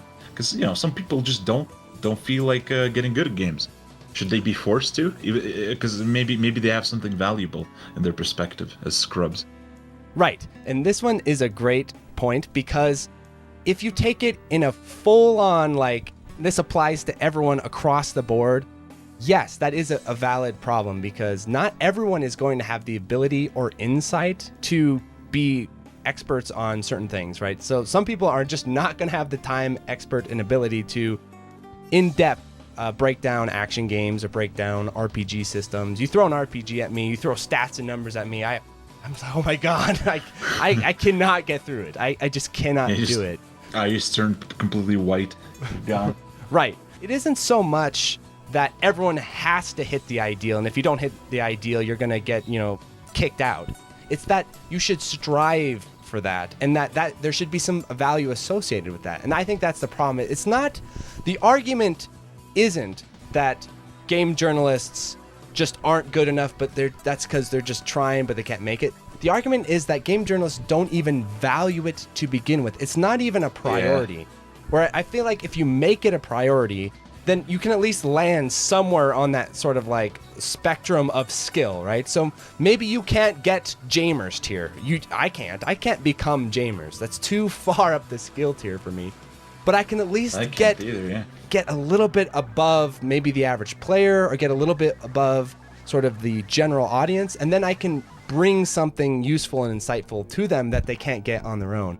And I think that's a good way to think about it, is get as far as you can, and then try to communicate that as much as you can. But that is important. It's not like that doesn't bring you some novel insight. Push yourself a little bit all the time. Don't get complacent, and see where you get to. It doesn't have to you don't have to need a specific goal. You just have to push yourself. Right. And I think also the problem is so exacerbated that even a little bit goes a long way, because it would be one thing if like the gaming review sphere was like kind of a mishmash of like expert reviewers and non-expert reviewers, and there's kind of like these little niches everyone can be in. But that's not how it is. There are no expert reviewers. There's like barely any, and everyone is like down at the bottom at the beginner tier. So you want to push that out to at least get a nice healthy spread, so that you can get insights from all along the skill spectrum rather than just right at the bottom. Okay, the next one is it's a very deep concern. By getting good, you're biasing yourself to value those like little nuances, details, and then your tastes become like niche. You get lost in the sauce. You'll focus on the wrong things. And even if you try to stay relatable, it's kind of like an extra pressure, yanking your tastes in a different direction. That is very good critique, and I think something to be aware of, because that absolutely does happen. I've seen it happen many times, especially when you talk with really good players, really expert players. You can see their tastes start to sort of move away from relatability a little bit. There does come a point where if you get too up there, you become basically like an academic. You've left the realm of a critic and you've become an academic, and now you're like doing research papers and stuff. I think one really good way to avoid that is to interact with the people that you write reviews to. Interact with your audience. That way you can start to see, okay, where are these gaps? And sometimes I see that myself. Like I'll do a review and I'm going on about all these mechanics and everything, and everyone's like, what is he even talking about? I remember you were. I remember when you published the Mushy Pork review. I was watching it, and then you went on about all these port differences, all these subtle like loop requirements, and I was like, wait, but you didn't talk about how the game plays. You forgot to talk. That's exactly it. Yeah, I'm sitting there talking about like all the slowdown differences and the ports, and like version 1.2 is different than version 1.01, and that's a big deal. He's an expert player in Mushi Futari, and I was talking to him about the 360 port. And by like every metric, almost every metric, that 360 port of Mushi Futari is incredibly good.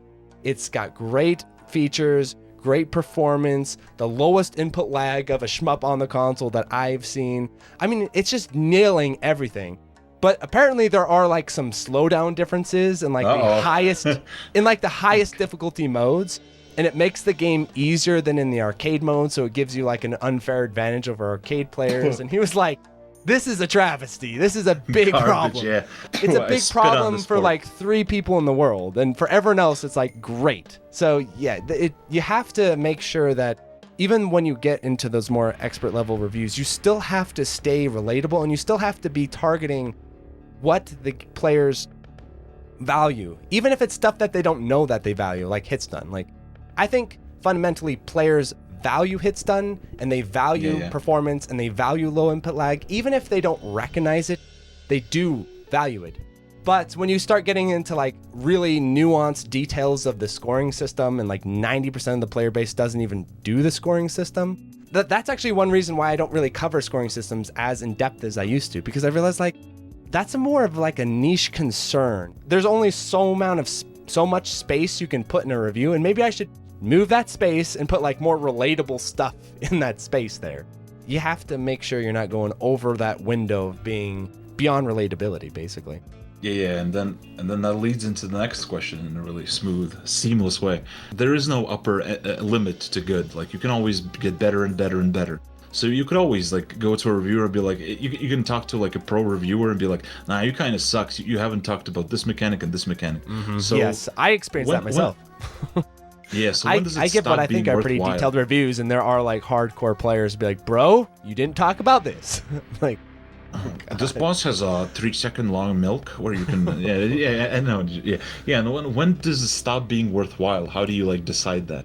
Yeah, and unfortunately there is no hard and clear answer to that. Wouldn't that be nice if there was? But instead of trying to chase some sort of abstract ideal, I think it's much more productive to create a concrete goal and to target it, to put a big bullseye on that goal.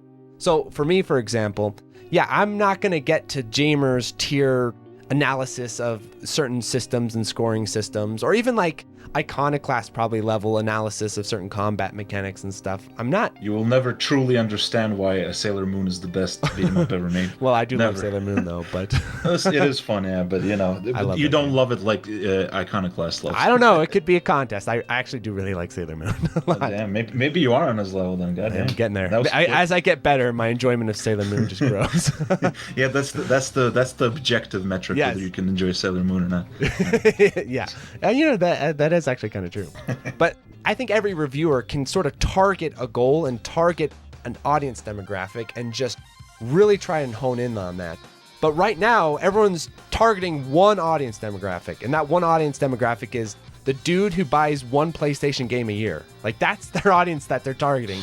And then there's this huge swath of like experienced players that are more invested in the medium, invested in the design and everything, and kind of left with nothing. My advice would be you look for a certain level that you want to target and you focus in on that so that you're kind of maximizing, okay, I want to reach this demographic. Like for my channel, for example, the demographic I want to reach are people who are curious enough to start dipping their toes into, you know, these ideas and concepts, but they don't have to be full-on experts, but it's going to be a bit above the dude who buys one PlayStation game a year.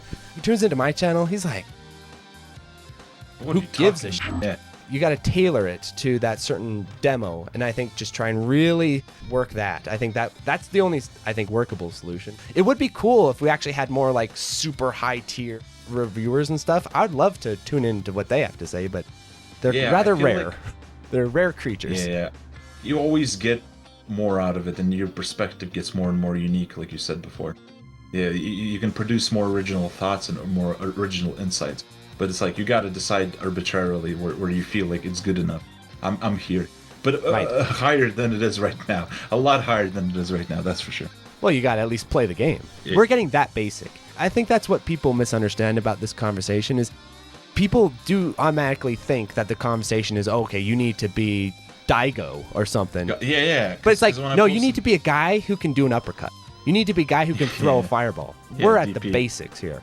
Yeah, because when I posted that like game devs should be forced to play their own games, people kind of assumed that I was talking about like really high level play, and they're like, well, it's going to be a losing battle trying to outsmart the players. But I'm not talking about that. I'm talking about like challenge runs, like no damage runs, that kind of stuff. You know, like stress tests basically. I want stress test. Right, yeah, or just to experience what unholy combinations you are offering the players. A great example is, do you think the dev team really did a lot of balancing and playing of the professional mode of Resident Evil 4? If they did, their tastes are very strange, I gotta say. Okay, maybe like the decisions they made early on were like dictated how good the game could have been. So they like kind of made do with what they had. Because remember, like they don't have forever to work on a game like indie devs. They have to like deliver a full design doc and just have everything settled because a lot of other teams are depending on them. So they couldn't like go in like tweak it all the time, like sneak into the company at night, like do a little bit of tweaking, like a little bit of code change. They just live in the office at this point. They just move in. So even if they playtested, maybe that kind of held them back. But yeah, I do feel like sometimes developers just don't playtest stuff. Oh yeah, we have a hard boss, and then we're gonna put a section where you like repeat a puzzle. It takes a while. But yeah, this checkpoint where you gotta do like some stupid box pushing, and it's like, okay, why did you do this? I wanna sit them down and be like, okay, why? Why did you make me suffer through this? Please, I beg, explain your reasoning. And I want them to experience that, but because I feel if they playtested it, if they stress tested the mechanics and encounters, they would probably just remove them immediately because it's like, this sucks. And they'd at least like understand, okay, there's certain types of difficulty that are more satisfying than others. So they sit down, okay, I want to make this section difficult. Well, one way of doing that is, like you said, add a 5-minute puzzle before the section that you have to repeat every time. I mean, that does add to the difficulty in like this arbitrary way. It does, yeah. It's like a psychological difficulty. Yeah, it's like or a scheduling difficulty where you literally don't have the time. An example of that actually is Streets of Rage 4. I feel like Streets of Rage 4, getting into like the mania difficulties and stuff like that, I do sit and wonder like, did they really playtest this all that much? Especially because they changed it. Yeah, they changed it a lot. Yeah, but also because that campaign is like 2.5 hours long. And the funny part about getting that mania clear, which I did get, the hardest part about it wasn't just purely like in-game. It was like, I only have 2 hours a day. So if I miss this, that's it. Yeah, dude, and I ended up, I think I had to play the game. I literally just had to say, okay, I'm going to be a zombie at work tomorrow. And I had to like play the game for like 10 hours straight until like 6 in the morning to get it.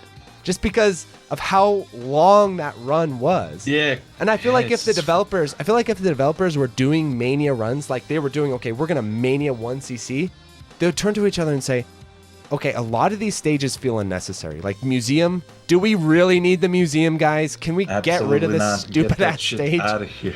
Get that stage out of here. Split it into routes.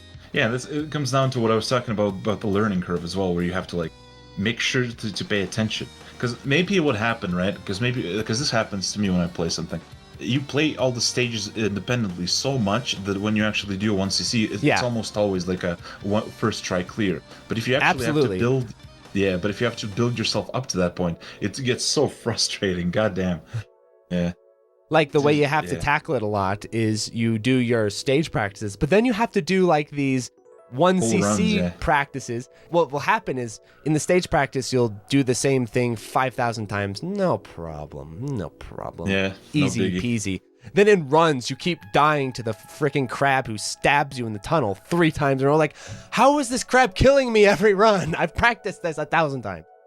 Yeah. But when you get into the legit runs, it's because of the whole pace. Now you're experiencing the whole pace. You're not just experiencing the selections, you're experiencing that one section where you sit there and you shoot something for a minute straight, and you're like, okay, this is slowing me down. Yeah, because I read a lot of about how like arcade devs, and they did exactly that. They did stage practice. They would like check that the stages are individually beatable, and then they'll like, oh, okay, ship it. Yeah. You ended up, what you ended up with is Gradius 3 and stuff. It's like, holy, okay. You made sure that they're beatable on a basic level, but imagine if you're reloading the Q brush on its own. It's like, that's fine. Tough, but not totally that bad. Fine. Yeah. Then you play it within the context of a run, and you're like, oh my God, what were they thinking with this one? Yeah. There's a lot of stuff like that you will not pick up on unless you play the games and you play them somewhat seriously. Like, it would be incredible if I was reading a review for Streets of Rage 4 and the critic was like, the museum stage felt unnecessary. Or like, this game is too long. The average player's like, what? What? You know, what? I don't get it. Yeah, less content? What? That's breaking the golden rule. More content. Oh yeah, absolutely. How long to beat.com, baby. Yeah. And then then the final question. Getting good can be a problem. Like what you were saying, where you have to like be an expert at the genre. What can happen is genre conventions can kind of bias you and make you think that you know more about a certain game than you do, and then you can't judge it on its own merits, and you bring all this baggage from genres into the game. You get tunnel vision. And you just compare everything to Devil May Cry all day. I got really locked into this tunnel vision of having run mechanics in beat 'em ups. If a beat 'em up didn't have a run mechanic, I was like, where's the run mechanic, dude? What are you doing? Every beat 'em up needs a run mechanic because my favorite beat 'em ups have run mechanics, and look how great they are.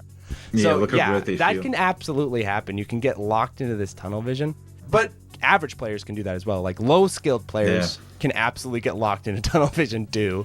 Where I think they get locked into tunnel vision easier because they don't know. Because they don't know alternatives. It's where's my color-coded shields or my color-coded weapons? Like, that's how I understand fighting. The way around that, I think, as a reviewer, that I try to do is you have to take things more individually within the design and then see if they fit together pretty well. We're just hammering Resident Evil 4, but that's okay. Like the parry mechanic, in Resident Evil 4, you and I have a little bit different opinions on parries, where you're much less inclined to them in like most cases. I'm more open-minded to parries when they're in the right context, but with Resident Evil 4, we both agreed, okay, this parry is just like a hot patch they just threw on top of the game design because it doesn't fit in with the whole rest of the game. It doesn't fit with the whole main combat style. Either they added the parry early and then or like, we got to build our game around it, or they built the game the way it is and then like, wait, we're going to need a defensive move. What I pointed out at some point is that I think my theory is this might be a bit of a hot take, is I think they decided early.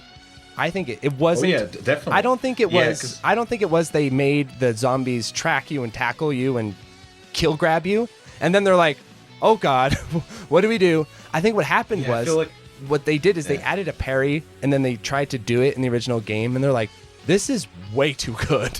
This makes like everything way too easy. We've got the parry. We need to now get the game to play around the parry." So that's why you got the zombie villagers that bum rush you across the stage with pitchforks. Is because they're like, because you need to parry something, so let's add that, and then let's have them throw this and have you parry that. And I think that's what happened, is they wanted the parry earlier, and so they had to change the entire enemy AI to fit it. Yeah, and something I pointed out was in the village especially, but then in later parts of the game too, the remake has a suspicious amount of like a firebomb throwing enemies with really good aim as well. Yes, and it's does. like, where does this come from? And then you think about it. In the original game, if an enemy throws something, you gotta like move your cursor and then blast it out of the air. Yeah, or you maybe have to like shoot it. Use a knife, but I don't know. I'm bad at that. You have to shoot it. But yeah, like it competes for your main mechanic. You have to like distract yourself. But in the new one, you see something flying, you parry it. Even on professional, where it tightens the parry windows, the parry window for thrown items remains the same. So it's like a complete defense against what used to be kind of a threat. So oh my god, it's a huge change. Like, for example, in the original, if you see a guy with a hatchet or a bow guy, they are terrifying, and they are your number one priority. The bow guys, holy shit. They are number one. You're like, we got to take them out fast, because they are going to hammer you and harass you and really screw you up. But in the remake, it's actually reversed. You see a guy with a hatchet, you're like, no problem, bro. And so, like, you leave the hatchet guys to the end because they throw the hatchet, you just parry it and you focus on the other people. Yeah. It's almost like good if they have a hatchet. You're like, oh, I don't have to worry about them grabbing me because they're just going to throw hatchets. So just go ahead, throw the hatchets, and I'll focus on the grabbers first. Yeah, never mind. Yeah, the grabbers are the bane of your existence. The grabbers are terrifying. Yeah. Oh, good. Goddamn, dude, unprofessional. Holy shit. They do a 2-punch combo, and while you're hit stunned, they grab you. I showed that in the review, the death grab setup, where what happened was a zombie threw a grenade behind me. It didn't even hit me. It just threw a grenade behind me, and it did that stupid stumble animation. And then I was just in a death grab because by the time I got out of the animation, I couldn't move, I couldn't duck. I tried to duck, but because the animation was locked, I just stood up and got death grabbed. At one point, I think what happened is because when you get close to enemies, they did that instant push, right? And it staggers you. You can't move during it. And I feel like what happened at one point is they did that push and then grabbed me right after. So I had no recourse. It's like, oh, I touched an enemy. And that now I'm getting obliterated. What were we even talking about? We're shitting on Resident Evil remake. We're talking about how you don't want to get tunnel vision as an expert player. You don't want to get hung up on run mechanics and beat 'em ups or lock-ons and Devil May Cry. So the Resident Evil 4 thing is not related at all. Yes, it is. Yes, it is, because we're talking about parry, and we're talking about how if you take a how holistic, it all connects. Yeah, that's right. Yeah. If you take a holistic analysis of which we're doing, if you take a holistic analysis of the combat system of Resident Evil 4. Sticking a parry in that system makes no sense. I want to just put this idea in there, even though it makes no sense. For a lot of players, they just love parry. So if you just say, hey, the game has a parry, they're like, oh, great, that's like good. So every game should have a parry. So sticking a parry in Resident Evil 4, that's a good idea. I love that. But they're not acknowledging like all the stuff that changes in order to justify that mechanic. Yeah, that's a good example because people will accuse you of tunnel vision, right? If you point it out, they're like, "Oh, nostalgia goggles," which is basically nostalgia goggles. Yeah, you're just saying that it's not the same as Resident Evil. But no, I'm not saying that it's not the same, and you're not saying that it's not the same as Resident Evil 4. What we feel is that a lot of other game elements took the hit to make way for the parry. Absolutely, we're looking at the poor knife being one of them. Remember the knife? Yep. Remember when you could slash stuff with that? Instead, now it's like this parry button now. Parry, grab escape, and finishers on the ground. Yeah. Using the knife for other stuff is like, why bother? It's also not nearly as good for just straight up combat because if you try and like knife people, just straight up knifing them, they'll just go through it. They'll just grab but then the other game elements push you away from melee combat anyway. Anyway, so whatever. Yeah, it's not just that it's different. It's also that it's different in ways that we don't appreciate. That's sloppy. It's like a hodgepodge mess of mechanics. It honestly made me appreciate Evil Within mechanically a lot more. I got to replay that now because it might make you appreciate Resident Evil 6 more too. Yeah, so you just got to look at how the whole game is designed instead of you just got to try to snap yourself out of it. And of course that comes back to just playing it a lot. Yeah, because if you don't have that feel to fall back on, that's going to be such a source of knowledge for you. And especially when you're yourself getting critiqued. And I think that's a terrifying experience for a critic. I mean, I get it all the time. But whenever that happens, I can always fall back on the fundamentals of, okay, this is how the mechanics work. This is how it felt. This is the fundamental argument I'm having here. Because if you go back to the style of game critique that most people engage in now, which is consensus and, oh, you got ratioed, so you're wrong. He who is ratioed is wrong. That is the kind of general idea. And he who gets lots of likes and people praise them is right. Consensus dictates quality in a lot of people's minds. So by that metric, you're screwed, basically. You just have to follow along with what everyone else says, or you're just wrong. But if you follow the idea of, okay, you can back up what you say by actually playing the game and actually criticizing and pointing out maybe things that other people haven't noticed, then you can stand on your own legs even when you're getting ratioed and Twitter rolled or whatever, dogpile. Yeah, I remember and you can like get gaslit by if other people like disagree with you a lot.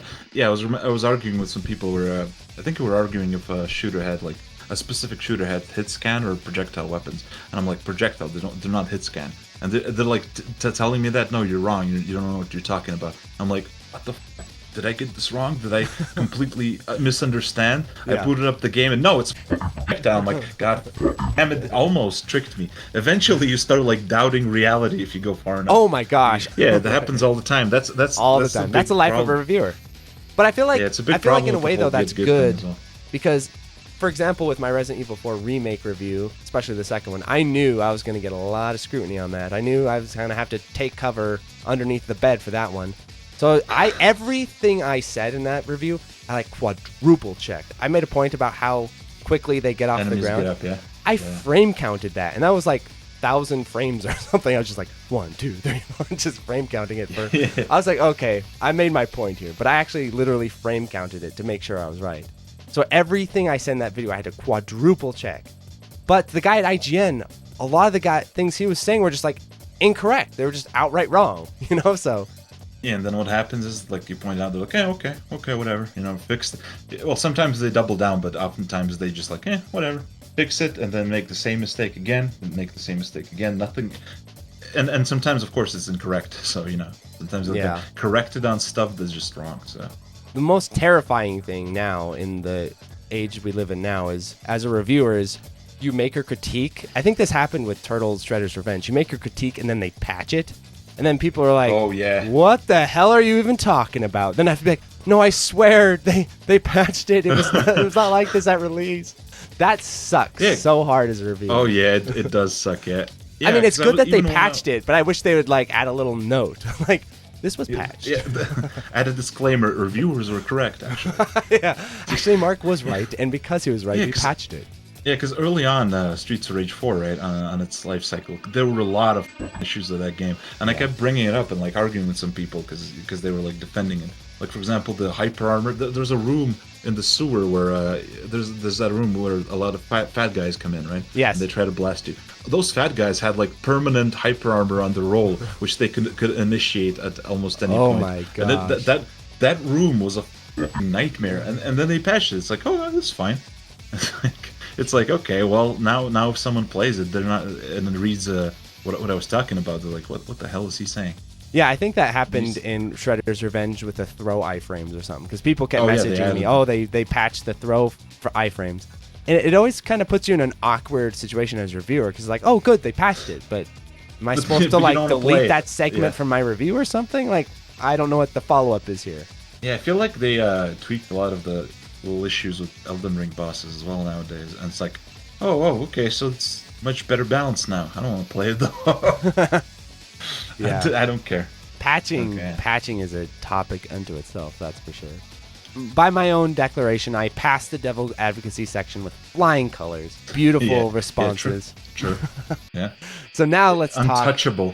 Now it's time to put Bog on the hot seat and talk about why game developers should have skills within their own genres. And that sounds obvious, but a lot of people kind of get the idea of like, okay, I'll just hop into this other genre with some concepts and I'll just know what to do because I have some concepts. And they don't actually have a lot of expertise in that actual genre.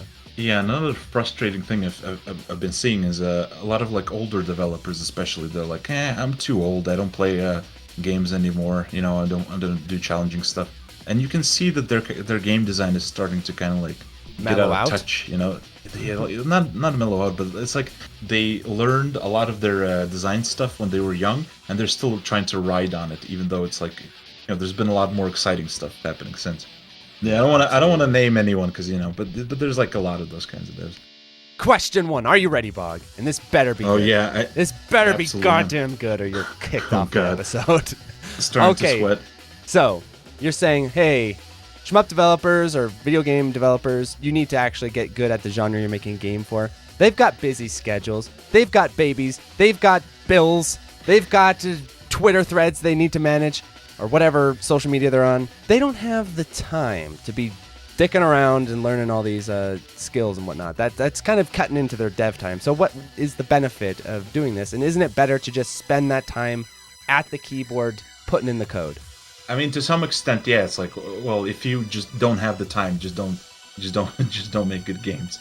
Depends on what their goal is and how they're doing. Because if their goal is to just make, like, for example, a financially successful, popular game, and they're actually accomplishing it, it's like, okay, well, fair enough. You don't have to learn anything if it's working out for you. I can't really like a gacha game or something, maybe. Yeah, or just like some games have like very surface level appeal. Like a game Flappy with really Bird. crappy mechanics. Yeah, maybe, or just like a game with amazing visuals but kind of crappy mechanics, and people play it and enjoy. Won't name any of those. Enjoy the vision. Oh yeah, enjoy the visuals, and they're like, okay, well, if it's working out, it's working out. But I think for me, the goal, and for, not only for me, but the goal I wish developers would have is to just make really mechanically tight games and just kind of develop the medium, even if it comes at the expense of popularity to an extent. Like you could be pushing out like 5 games per year, or not per year, but like 5 games in 5 years, or you can push out really good 3 games in 5 years. And I think the latter is better for me. I'm gonna hit you with a surprise question because you triggered it in my head, which is, make that case, Mr. Boghog. Okay, you want to have a career as a developer. That's like a real deal commitment. I can understand that as a lowly YouTuber, half-timer myself. The career of actually like making games, it's not as glamorous as a lot of people think. And it is also a huge risk. So how do you justify taking that big risk for artistic integrity or whatever crap you're selling, rather than, okay, I want to make profit, I want income that's reliable, and I want to just spend my time working at games that I know people will play. Even if I feel like maybe they're not pushing the envelope all that much, they're comforted, I'm comforted, we're all comfortable. Why interrupt that nice, juicy cycle? Well, I think there's 2 reasons. One reason is purely like ideological, just philosophical. It's just I like games. I'm an enthusiast. I'm like really passionate about their design, and I want them to be pushed as an artistic medium. I think it's greater than, well, it's greater than like personal benefits. Even though there is usually a limit. You can't completely ignore money and that kind of stuff. But the second one is, I think those kind of like really well fleshed out design mechanics actually tend to stand the test of time more. And then of course what can also happen is, if you get really good at something, if you specialize in something, you can work with other specialists and then create something truly beautiful instead of like being kind of like mid to lower mid on everything. You might like coast by, but you won't make something truly great. But even then, like, okay, even then, what I would consider great isn't necessarily going to be financially very successful. And that's just the reality. So there's always going to be a tension between art and a job, because it's both game dev. I feel like depending on certain mediums of art, this conversation feels much more natural than other mediums. And that's kind of an interesting distinction with video games. For example, if you're a bleeding artist, tortured artist, musician, right? To even question artistic integrity for a lot of musicians is insulting, and in like the music community, that critique is like taboo. No, brother, no, that's not what we're here for. If I wanted a real job, I'd just go work at McDonald's, or nothing wrong with McDonald's, by the way, or work at like a 9-to-5 at a desk job. Well, you called it a real job, so definitely nothing wrong with McDonald's. If anything, you're insulting music. Okay, yeah. Well, as an aspiring artist myself, avoiding a real job is my goal. Yeah, if I get a career where someone says you don't have a real job, I'm like, success. We did it. Mission accomplished. And with games it's the same, because you could just work as a software engineer and earn more, work less. Because in my experience, right? Yeah, no kidding. But the funny thing though is like in games, like when I've had these conversations with devs, game developers, at least the people I've talked to, not seen as, they don't see themselves as quite that same type of artist. They don't give off that vibe quite as much. Yeah. There is a bit more of like a buttoned up sort of responsibility to game developers. People don't assign any kind of like honor to being a starving artist in game. It's like right, yeah. It's almost just, like it's you're just an idiot if you do that. You're like a complete loser if you're pursuing something more obscure, technical, that kind of stuff. You know what's funny is I feel like YouTubers and game devs have so much in common in that regard. Because, yeah, like, they do. Yeah, being exactly. this like beatnik YouTuber and stuff, that's like completely unacceptable. Like, what are you doing? It's all about if you're getting views. Whatever gets the views is a lot more justifiable in the YouTuber ethos, right? I think there's similar crossover. Like, a lot of YouTubers don't consider what they do art. I consider YouTubing art, and I think a lot of game devs don't fully think what they're doing is art. Like, there's some art in there, but it's also kind of like software or something. Like, it is a little bit different. Yeah, it's a product. It's a product, yeah.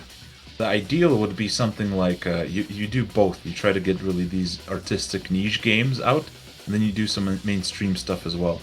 Or you have that like hardcore pedigree, and then you bring that into mainstream games and like change how they work. I feel like From Software, for example, did that. Yes. Itagaki did that with Ninja Gaiden. A lot of Capcom. The thing about Capcom, they were so amazing for so long that we just kind of write off that part of their history because it's just that good. They're just so good that we're like, yeah. But like, if you think about Capcom, they were insane. They were forming fighting games, forming beat 'em up across the board, just killing it. Yeah, they had some great stuff. Oh, I mean, they formed two of the most foundational genres, beat 'em ups and fighting. Of course, games. then they went on to make like Monster Hunter, all that stuff. Then they developed 3D Resident beat 'em ups, Evil, like character action games. Yeah, survival horror. Then they defined third-person shooters with Resident Evil 4. It's crazy. They're Capcom absolutely is insane. Yeah, they're probably overall my favorite developer. But I was saying, because a lot of these developers that we admire the most, they came from some kind of like hardcore background. For example, Mikami, his like mentor was an arcade developer who made Gunsmoke, the arcade shmup, right? That's a cool game. Yeah, it really is. And he talks about like playing Final Fight a lot, being like an arcade player, and then he took all those ideas and made Resident Evil 4. And it's like, even in Resident Evil 1, you can kind of see that arcadey playstyle, because as soon as you finish it, like it gives you was it a rank or just a time? And it's like, okay, you gotta play Resident Evil. Yeah, it's like, why would you put that in a survival horror game? Right. Who in their right mind would make like a mercenary scoring mode in survival horror games? And arcade then you player. look at what? Yeah, exactly. You look at his influences, and he's an arcade boy. You know what? Another really obvious example that we forget about is the Nintendo Lord and Savior Shigeru Miyamoto. Came from an arcade background with all that stuff, Donkey Kong. And we forget that even though it doesn't really matter, the original Super Mario Bros. Was an arcade game, and then also those early games on the NES had scoring systems in there. Why? Yeah, just cuz, they're just there. Yeah, they like grew up with it and sucked up all that sweet, juicy arcade knowledge passively. Masahiro Sakurai as well. He literally made Kid Icarus Uprising, an arcade rail shooter. Literally a shmup. He just made it, just casually. Yeah, a lot of those Japanese developers that we love so much, that is their background, and that was the thing I was pointing about the remake, is that their replacements were not bred in that environment. They were bred in sort of the mainstream console environment, and no wonder we see those changes with Gunsway and Inertia and I feel like all that stuff. Yeah, and I feel like eventually it's going to catch up. Eventually, people they'll ride out the influences, the positive influences, and eventually they'll kind of get lost when it comes to game mechanics. Well, the funny thing is I feel like we're seeing sort of a revival in the West in like a really weird way, which is with the boomer shooter stuff, with like the FPS scene.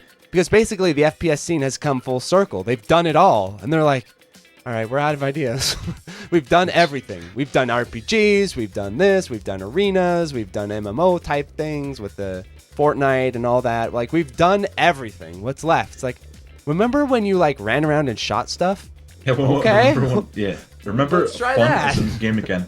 Yeah, exactly. And then I think what happened is they go back and they look at these old FPSs with the expectation that they're going to look at cave paintings. And then they're like, wait a minute, there's much more going on here than we remembered. And I think that's kind of where the boomer shooter, some of that comes from, is because people are rediscovering, wait, these actually did have design ideas that were actually really good, that we kind of just threw in the garbage because it was trendy. Yeah. It feels like the trend is not going to last forever, and it feels like the most influential games just bring that hardcore core and add enough stuff for the casual audience, and then become like these massive, crazy influential hits. And that's ideally what, I would hope developers would aim for, instead of just cashing in. Is there any other advantage as a developer to being skilled in the genre that you're working at? It's going to carry over a lot from what I said about reviewers. That whole like intuition, that visceral feeling you get when you play a game, and you feel like something is wrong or something is really good, and then you don't know that consciously, but you feel like there's something there. That's that can only be achieved with experience. You gotta play games a lot. You gotta play a lot of different games a lot. Build your tastes up. And that actually leads development. You can have a lot of theory. You can have like a whole book on your table with theory, but you're not gonna like flip through every single page, look at every bit of theory that's slightly relevant to what you're doing. You're gonna put in a mechanic through intuition, and then kind of maybe after that fact, you're gonna analyze it.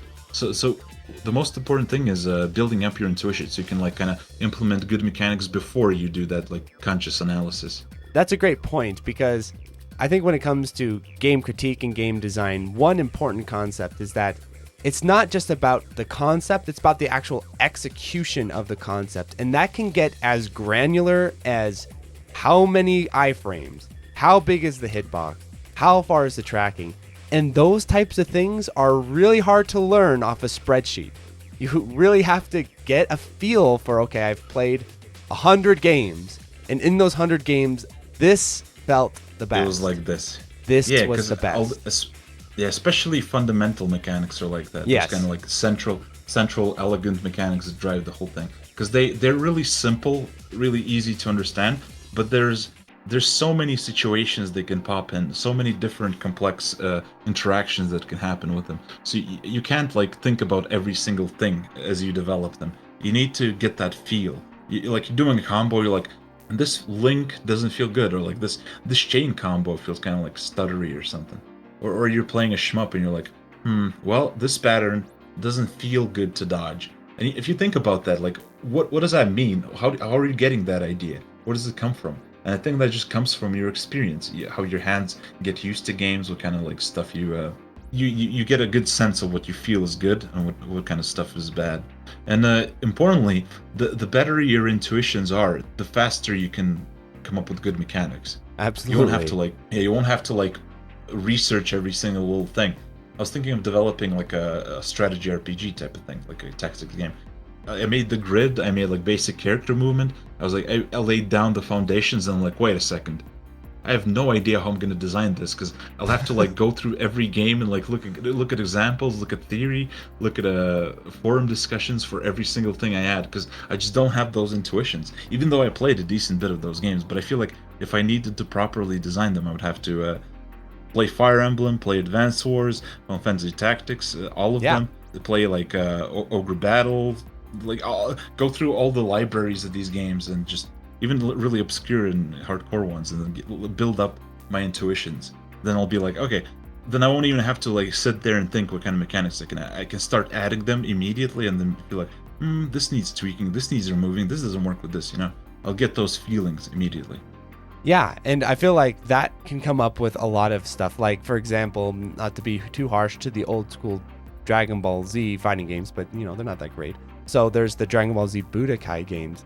And those games, I feel like when I was a kid, I was like, oh, these are kind of cool. And I still kind of have a soft spot for them nostalgically. But now that I'm more experienced in the genre of 3D fighting games, especially Virtua Fighter, DOA, Tekken, like I understand the nuances of grabs, sidewalks, all these interactions, so that when I go back and play those games now, it's like crazy obvious how much is actually missing from these games. Where's the sidestep system? Where's the high-low? There's no high-low system. It's just, you're just standing the whole time. Your brain instantly runs through a montage of situations where this will be a problem, and you're like, you just get it without thinking too much. If I was going to review that back in the past, and I didn't have that experience with the other games, I couldn't even comment on these like missing features, like where's the mids, where's the lows, where's the grab system, where are the grab breaks, where's all this stuff? If you're designing where's stances?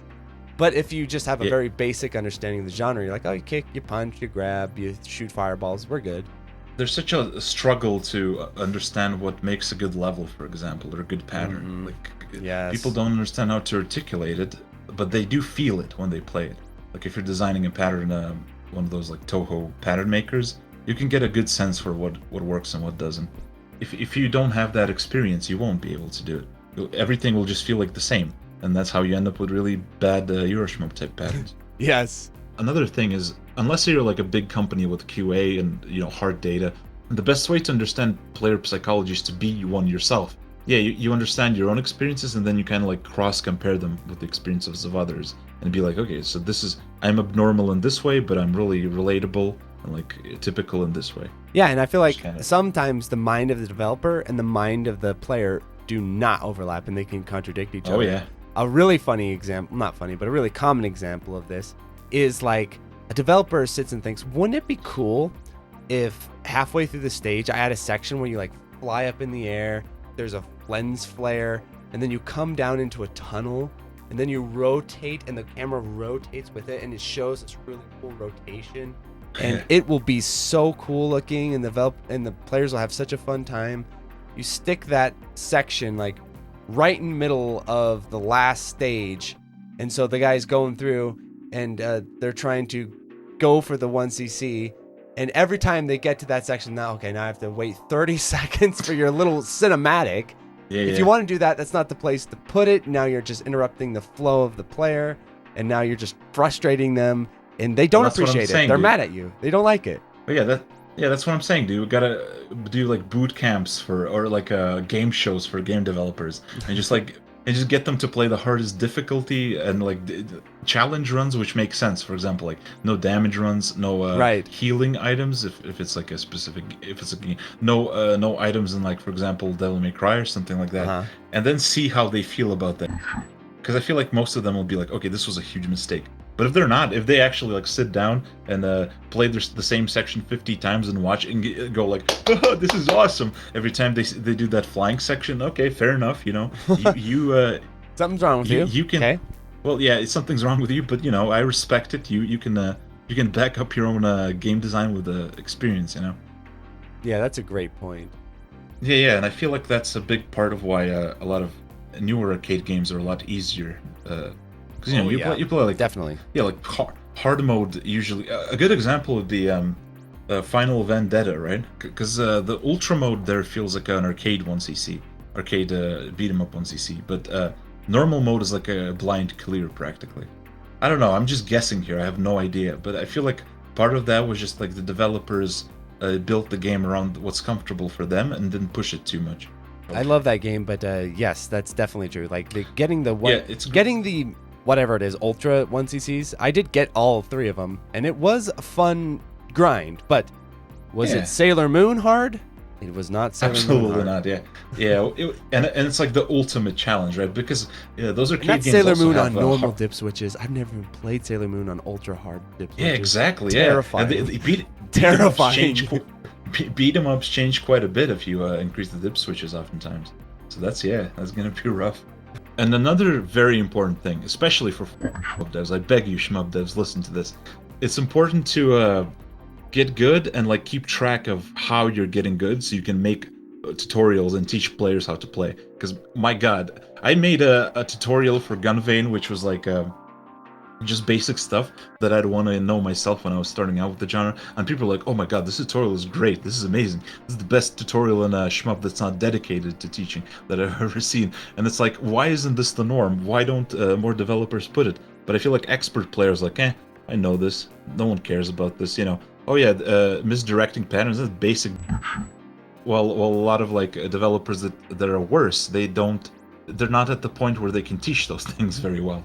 So there's like a kind of lack of that middle ground of people who are like decent enough at like mid-range, but also remember their time as newbies. Oh yeah, well, one more thing is just, this is an ideal principle, like, because I talked about, I asked Mark, how good is too good? And like, there's no clear line for that. It's just like a principle you have, like, okay, I'm just gonna try getting better and better and better. Because you always benefit from it in some ways, as long as you don't stop paying attention to how you got better. as long as you keep the beginner experience in mind. And the final thing is just learn from other players as well. You need your own experience, and then you need to take that experience and compare it to other people. But you also need to be stubborn about your own experience, because that helps you actually not get misled by other people, not fall for the like hive mind thinking. Yep. And then you can like talk with other players, because that not only contextualizes your stuff, but it helps you learn a lot of new stuff as well.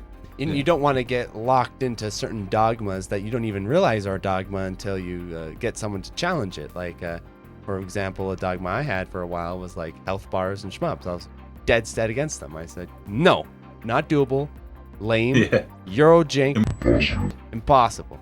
Then we started talking about it, and then you started pointing out all these examples of like really good uses of health bars and how it wouldn't be just Euro shmup jank. I was like, oh, you're right. And then I started thinking about, wait, Luange has health bars. Wait, Deathsmiles has health bars. Wait a minute here. Wait a minute here. It's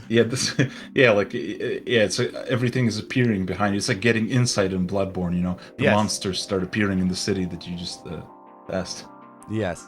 How does completionism fit into this? Like, how do you find a core of a game? Or do you need to, like, play the entire game? So one of the videos on the channel that has been in the back of my mind, a topic video I want to talk about, is definitely the question of, do you need to beat a game to review it? Is that what is required for a review? And it sounds really thorough and really professional to say, oh, absolutely, yes, you need to get through the entire game, and every rock, every stone needs to be unearthed and turned. You need to make sure you're so thorough that when you say this or that is an issue, you can be 100% for sure that is correct. What actually kind of changed my mind on this a number of years ago, actually, before I was even that serious about doing game reviews, when I was still doing podcasting, was I'm really into literature, and I was reading about, people who submit books to magazines and submit books to publishers and stuff like that. And I was reading this publisher's quote he was talking about, and he was saying, what's funny is, because he was emphasizing the importance of a strong opening. And what he said was, in my experience, you can actually tell how good a book is on the first page. You can read one page of a book and know if it's good. And I think for a lot of people, they'll say that is silly nonsense. That is some, academic hipster talk or something. But I actually believe that very strongly myself. As someone like, I'd look at books and I'd open them. I'd read the first page. You read the first page of Sunrise Rises or Gatsby or War and Peace or Anna Karenina, and you're like, okay, yeah, it's all here. Like Ram, right there. The composition, the mastery of even that usage of space is so obvious.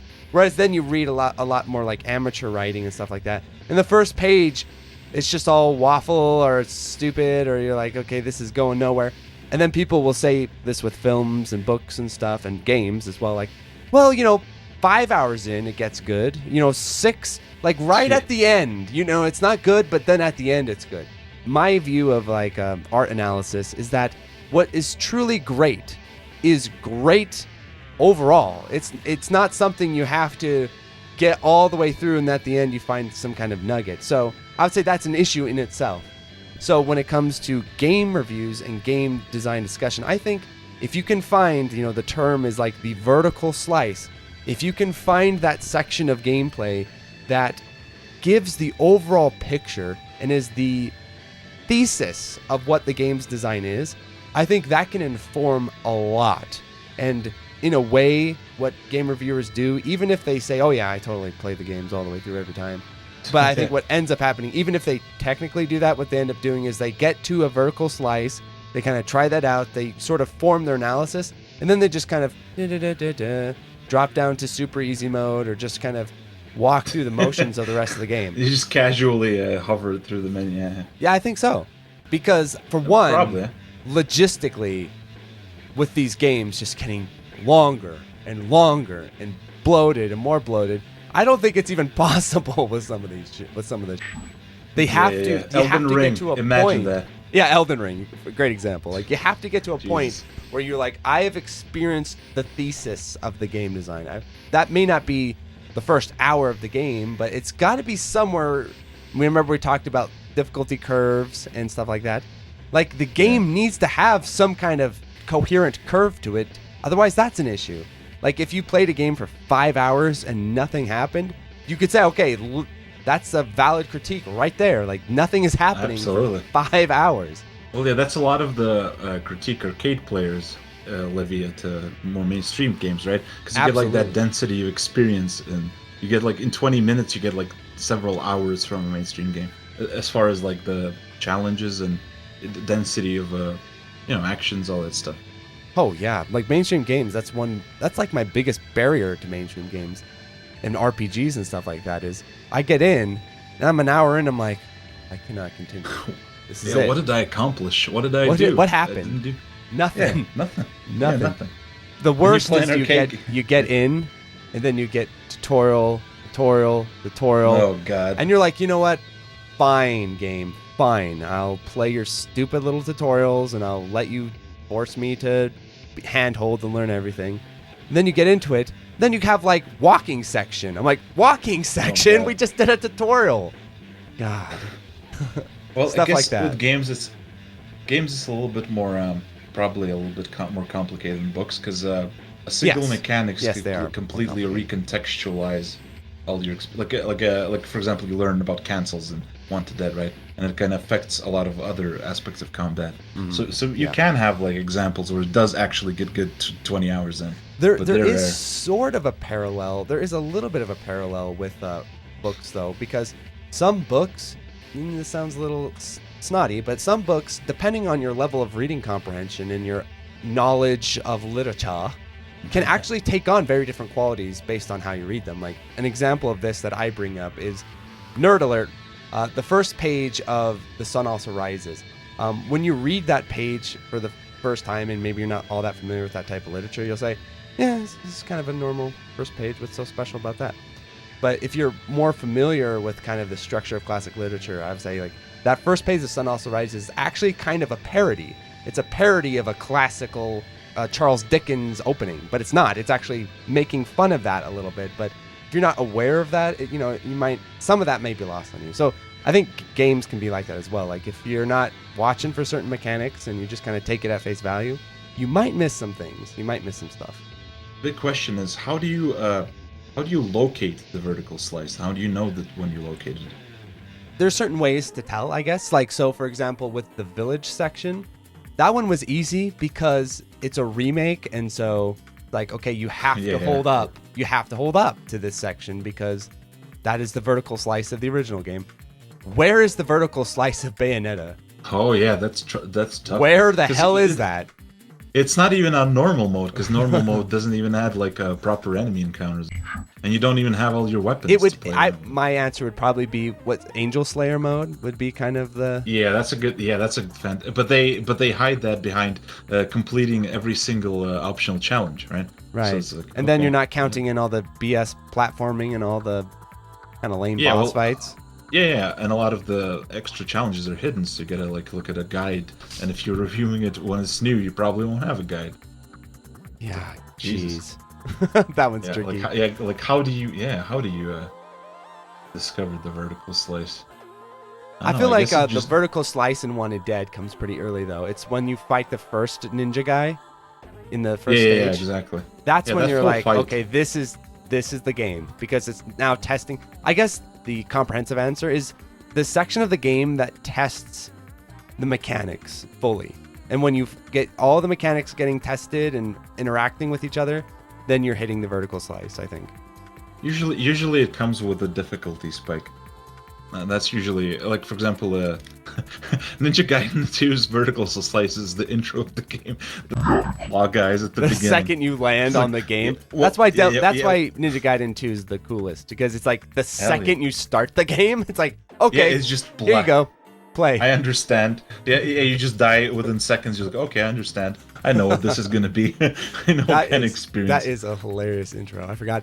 See, if people cared about this, it would be so fascinating to do a topic video where I take the first stage of Ninja Gaiden 1 and I take the first stage of Ninja Gaiden 2 and I like compare them, like, because I think the first, if I remember correctly, the first stage of Ninja Gaiden 1 opens up with like a platforming section. Like that's how the game starts. Yeah, there's some. And the vertical slice, the vertical slice doesn't come until you go into that room with the rotating doors, and the guys jump out. Yeah. That's the vertical slice there.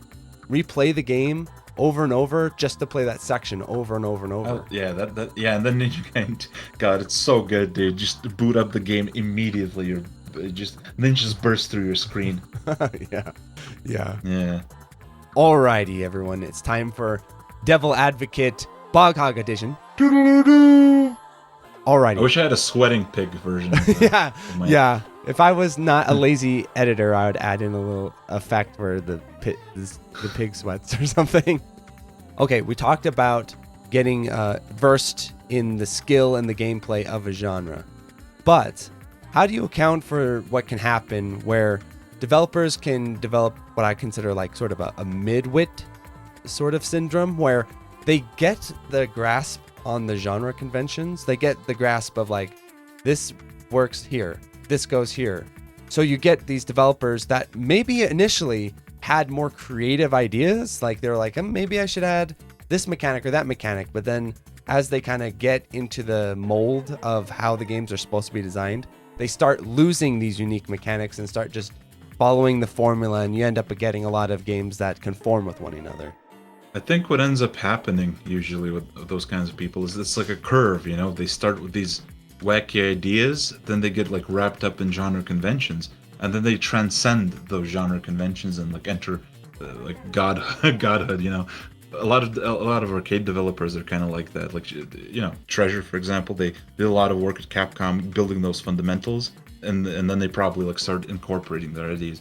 There is a concern that developers will kind of lose their originality when they study theory and you know, learn the conventions. But I would hope that people with a strong vision would kind of keep that vision, that they would have their own voice, that they would like push aggressively, and even if it goes against genre conventions. I just like, there's no guarantee that those people wouldn't slip through the cracks, kind of. But you gotta. I think that's so unlikely that it's worth teaching these conventions. But what about the scenarios where because of sort of ignorance, they get themselves in a situation that forces a creative decision that they wouldn't otherwise make? Like, let's take, for example, they're not really totally sure how they're supposed to make a certain level or how they're supposed to make a certain mechanic.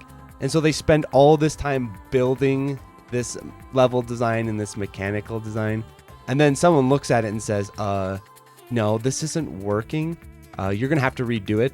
But since they have already locked in so much, and all this is sort of based off a bad idea, then they have to kind of now get creative and try and change the idea to work. And maybe in that process, it could be something unique and original and interesting. The big way that happens is through confidence, if you're confident in your decision. And I think the answer to that isn't being less deliberate about your choices. It's being more deliberate about them. Like I said, it's like a curve. You start with no knowledge and you're like, all these crazy ideas. Then you develop conventions, you might get tied to them. And then eventually you kind of start to get a holistic understanding of why these conventions exist, why you should implement them. And then you can like start toying around with it. You're like, okay, I know why this is here. That's exactly why I won't include it. That's why exactly why I'll include this. And when you bring in another brilliant mechanic you have in mind, you'll be like, okay, so this mechanic, even though I'm removing a lot of stuff, this mechanic is deep and interesting enough, and like unique enough that it'll compensate for those issues. That's like the best place to be. You got a deep one on me. Here's a deep one for you. So we've talked about artistic integrity and how that, I think, is a principle that game developers should, try to maintain with their art. But with anything that involves artistic integrity, and especially in a commercial setting, how can you tell the difference between, okay, you're doing this design because you're being artistically true to your vision, or you're doing this design because you're just resentful of the success of others, and you sort of play off the success of others by saying, oh, well, I'm more artistically true than they are. And they are successful because they're selling out, because they're pandering to the lowest common denominator, and here I am. How do you tell the difference between that's a genuine artistic assessment and just you justifying your own lack of success compared to theirs? For me, what helps me is just that I shared these same ideas before I became a developer, before I even considered any kind of like commercial viability. That wasn't my job in any way, so I was like, okay, it doesn't matter. It's just my preferences, and I carried over a lot of those preferences into game development, so I can feel like they're a lot more genuine than if I developed them while becoming a developer myself. There's no guarantee that it'll happen. I think the only thing you can do is you can try to introspect why you feel the way you do and try to find like a coherence between those different ideas, whether they cohere or whether your tastes clash so much that you feel like you're kind of faking it. All right, and here's one last deep question that I'm not sure if there is an answer for, and if you can answer it, bonus points, I guess. Okay, so we've talked about artistic vision, being true to your game design, definitely rooting your design on feel and rooting your design on what you think makes sense and feels good. But what if your tastes are naturally incredibly esoteric and unrelatable, and to you, this seems like the most brilliant, innovative, genius design decision and genius philosophy in that you are fully in it. You are fully on board that this is a good direction to go. But everyone else thinks it is weird, strange, and completely unrelatable. And that you are not able to reach an audience. Now, what do you do about that scenario as a developer? I actually do have a good answer for that. I think what I think is, from your own perspective, for yourself, it's actually really easy to make a fun game because you know exactly how you'll engage with it and you know exactly what you're designing. So the difficult part of development is always kind of like, how do you communicate what you find fun in a way that others find fun? The meeting point between like other people and you, and that's when you got to shift your mentality. Instead of like changing your design, you try to look at other games and try to figure out, okay, how do I communicate what I want in a way that other people will understand? Like, how do I use for example, you can disguise certain mechanics and conventions, but then kind of subvert that, right? For example, look at Garega, what it does. It has a live system, extends, like, at first you play, you're like, oh, I get extends so often, but then, like, subverts that with rank completely. You can disguise certain mechanics in more conventional form, and then, like, people will be drawn in with that, and then eventually, like, you, like, smack them across the face and be like, okay, pay attention, this is how my game actually works. Resident Evil 4, basically. Yeah, and also you're sneaking in a 3D beat 'em up into a survival horror shell, and that's literally then they're playing a beat 'em up and they don't even know it. Yeah, that's literally my ideal for arcade developers is where they like they have these niche tastes that no one cares about, but then they like develop them and they learn how to like sneak them into other genres, and eventually if ideally will like become the dominant types of game designers, because that's we find exactly actually what I did today with my last YouTube video where I talked about the JRPG topic. I did that because I thought it was interesting, but also because I really want to discuss genre conventions, what constitutes a genre, what makes a genre, what are the parameters of what genre is, why does genre matter. No one really cares about that topic. I've tried to cover it on the channel many times and everyone's like, boring. But you put it in the context of a scenario where it's come up and that people are interested in, because people care about RPGs and they care about this whole situation with Square culture war shit. So I could enter that conversation and use that as an opportunity to talk about, okay, this is how genre works. This is what genre's role is. Yeah. So that not only am I kind of helping inform people with a new perspective on the decision that I'm sure was not happening because I looked at other people and they're just complaining about politics or whatever, but also like it's an opportunity for me to discuss something so esoteric that people, if I just made a video about what are genre conventions, what defines a genre, what is role of genre, everyone was like, I'm not watching that. Boring. Yeah, I had a conversation with Actane, our boy Actane, that appeared on the channel many times already. Oh, the fellow shmup bro. We've got the Shmup Brothers, where we sit and yell at each other. It almost feels weird that Octane yell at us. True, but that would be like a 8-hour episode, I think. Yeah, yes. The DLC. Yeah. We'll do a DLC where Octane appears and he yells at us. Yeah, we were like bickering on Discord, right, about rank, because he hates the idea of rank. He despises it. He like, okay, if I gotta pay attention, like intentionally self-destruct to manage rank, it's like it feels awful to me. And I'm like poking him. I'm like being extremely annoying. I'm like, okay, well, what if I did this? What if I contextualized rank control as these in-game items that you have to pick up, and it's like a Crimson Clover type of thing, where you decrease rank or you pick up an extra life. What if I presented it like that? And he's like, no, I hate it, and then eventually I'm like, I got him to a point where he's like maybe, I don't know, I don't like this, but maybe this could work.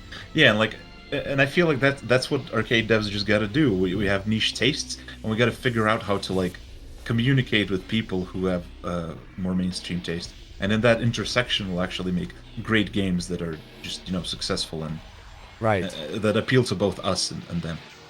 Yeah, and then we're gonna sneakily change their tastes over time. Right. Yes. My goal is that after watching my channel, you go to play a mainstream game and there's a walking section and you're like, this is you start to develop these sort of sensibilities like, oh, walking section, no. For Gunvein less so, but for the bot game I'm developing, my idea would be like a shmup player checks it out, they're like, oh, this is kind of cool, where do I get this? There's nothing like this, so they're like, I'll have to play beat 'em ups, won't I? Right. Yeah, you get the shmup players to pick up some beat 'em ups. Yeah, and vice versa. Right. Some beat 'em up player comes in, they go, and then they realize, oh wait, this dodging bullets is actually pretty fun. So yeah, it's like, that's a cool idea. Because they do have surprisingly distinctive audiences. Well, this has been a fun time. Any final words, any final thoughts you need to add? Oh yeah, check out my games and YouTube channel, because I have some tutorials and stuff on there. Gotta advertise myself. Oh, hell yeah. It's definitely check out the Shmup 101 Workshop, I believe it's called. The Shmup Workshop, yeah. Yeah. Okay, no 101.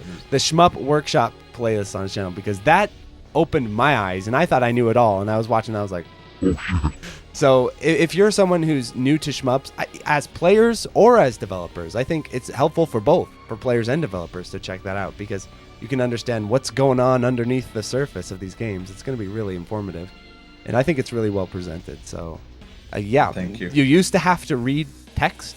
Now you don't have to read text, my friends. You can just watch a video. Read? Yeah, you don't even need to read. You don't even need to know how to read anymore. You don't even need to know how to read anymore. Yeah. And there's some funny memes and music there, dude. Come on. Yeah, check those out for sure. Yeah. Check out Gunvein. Check out the demo of Mechanical Star Astra, and check out his Twitter where he's posting these in progress. Don't check out my. Well, check out the in progress stuff, but don't check out my rants. I don't want that escaping the target audience. Oh, that's where I get a lot of shit for. Whoopsie daisy. Yeah, the only if you're cool. If you're cool, check out his Twitter. If you're not cool, If you have the exact same tastes as me and takes, check them out. Otherwise, stay away. It's bad. It's bad. Bad news. Yeah. All right, this has been really fun. Adios, everyone. Yeah. So thank you to the $5 patrons, 100, accepting Panda, Admiral Coconut, Anhold, Alexander Pfeiffer, Dingo, Anthony A, Arcade Hell, Arrow Viper, Beam Pit, Bo, Ben, Beetle Dames, Bog Hog, Brian Shiver, Chase Palumbo, Chattel Maltese, Chris Yusufovich, Chronic Burnout 3, Clara Cliff, Climby Coyote, Toast, Colorboy, Cooksand666, Cook Some Soup, Corey Mark, Des Audio, Danchi, Darren Griffin, Dave Hansen, David Crespo, Delta Tango 6, Disco Stas Leia, DJ 420 Praise It, Fanticide, FCK, Frames Per Human, Francisco, Full Set, Retro Schmupper, Hausu, Jake Ryan, JLab, JBRPG, John Kelly, Gameboy Guru, K, K2, Khalil Reedy, Contain, Craze the Boys, K-Horse, Low Casting, Malaise, Matt O'Leary, Maz, Megadeth 859, Minang, Mechalin, Michael McCord, Michelle Y, Queen Charlene, Nathaniel Davis, Neon Dagger Games, Oakland Googles, Philip Mason, Rattlecat, Raul, Real Skeen, Riff Mason, Rolf015, Scanline City, Seesaw FW, Shmup Junkie, Zero Pong, Steve Fiction, Story and Soil, Street Magic, Superfunk, SW1335, Tamzarian, Tugero Mucho, The Boot Rex, The Dirty Screech, The N1, The Old Bensta, TRM, Sugumo, 2IU, Twilight EX, Unikoi Roots, Big Viper, Wabby Legs, X20 Spec, Utakaya, Zachary Patton,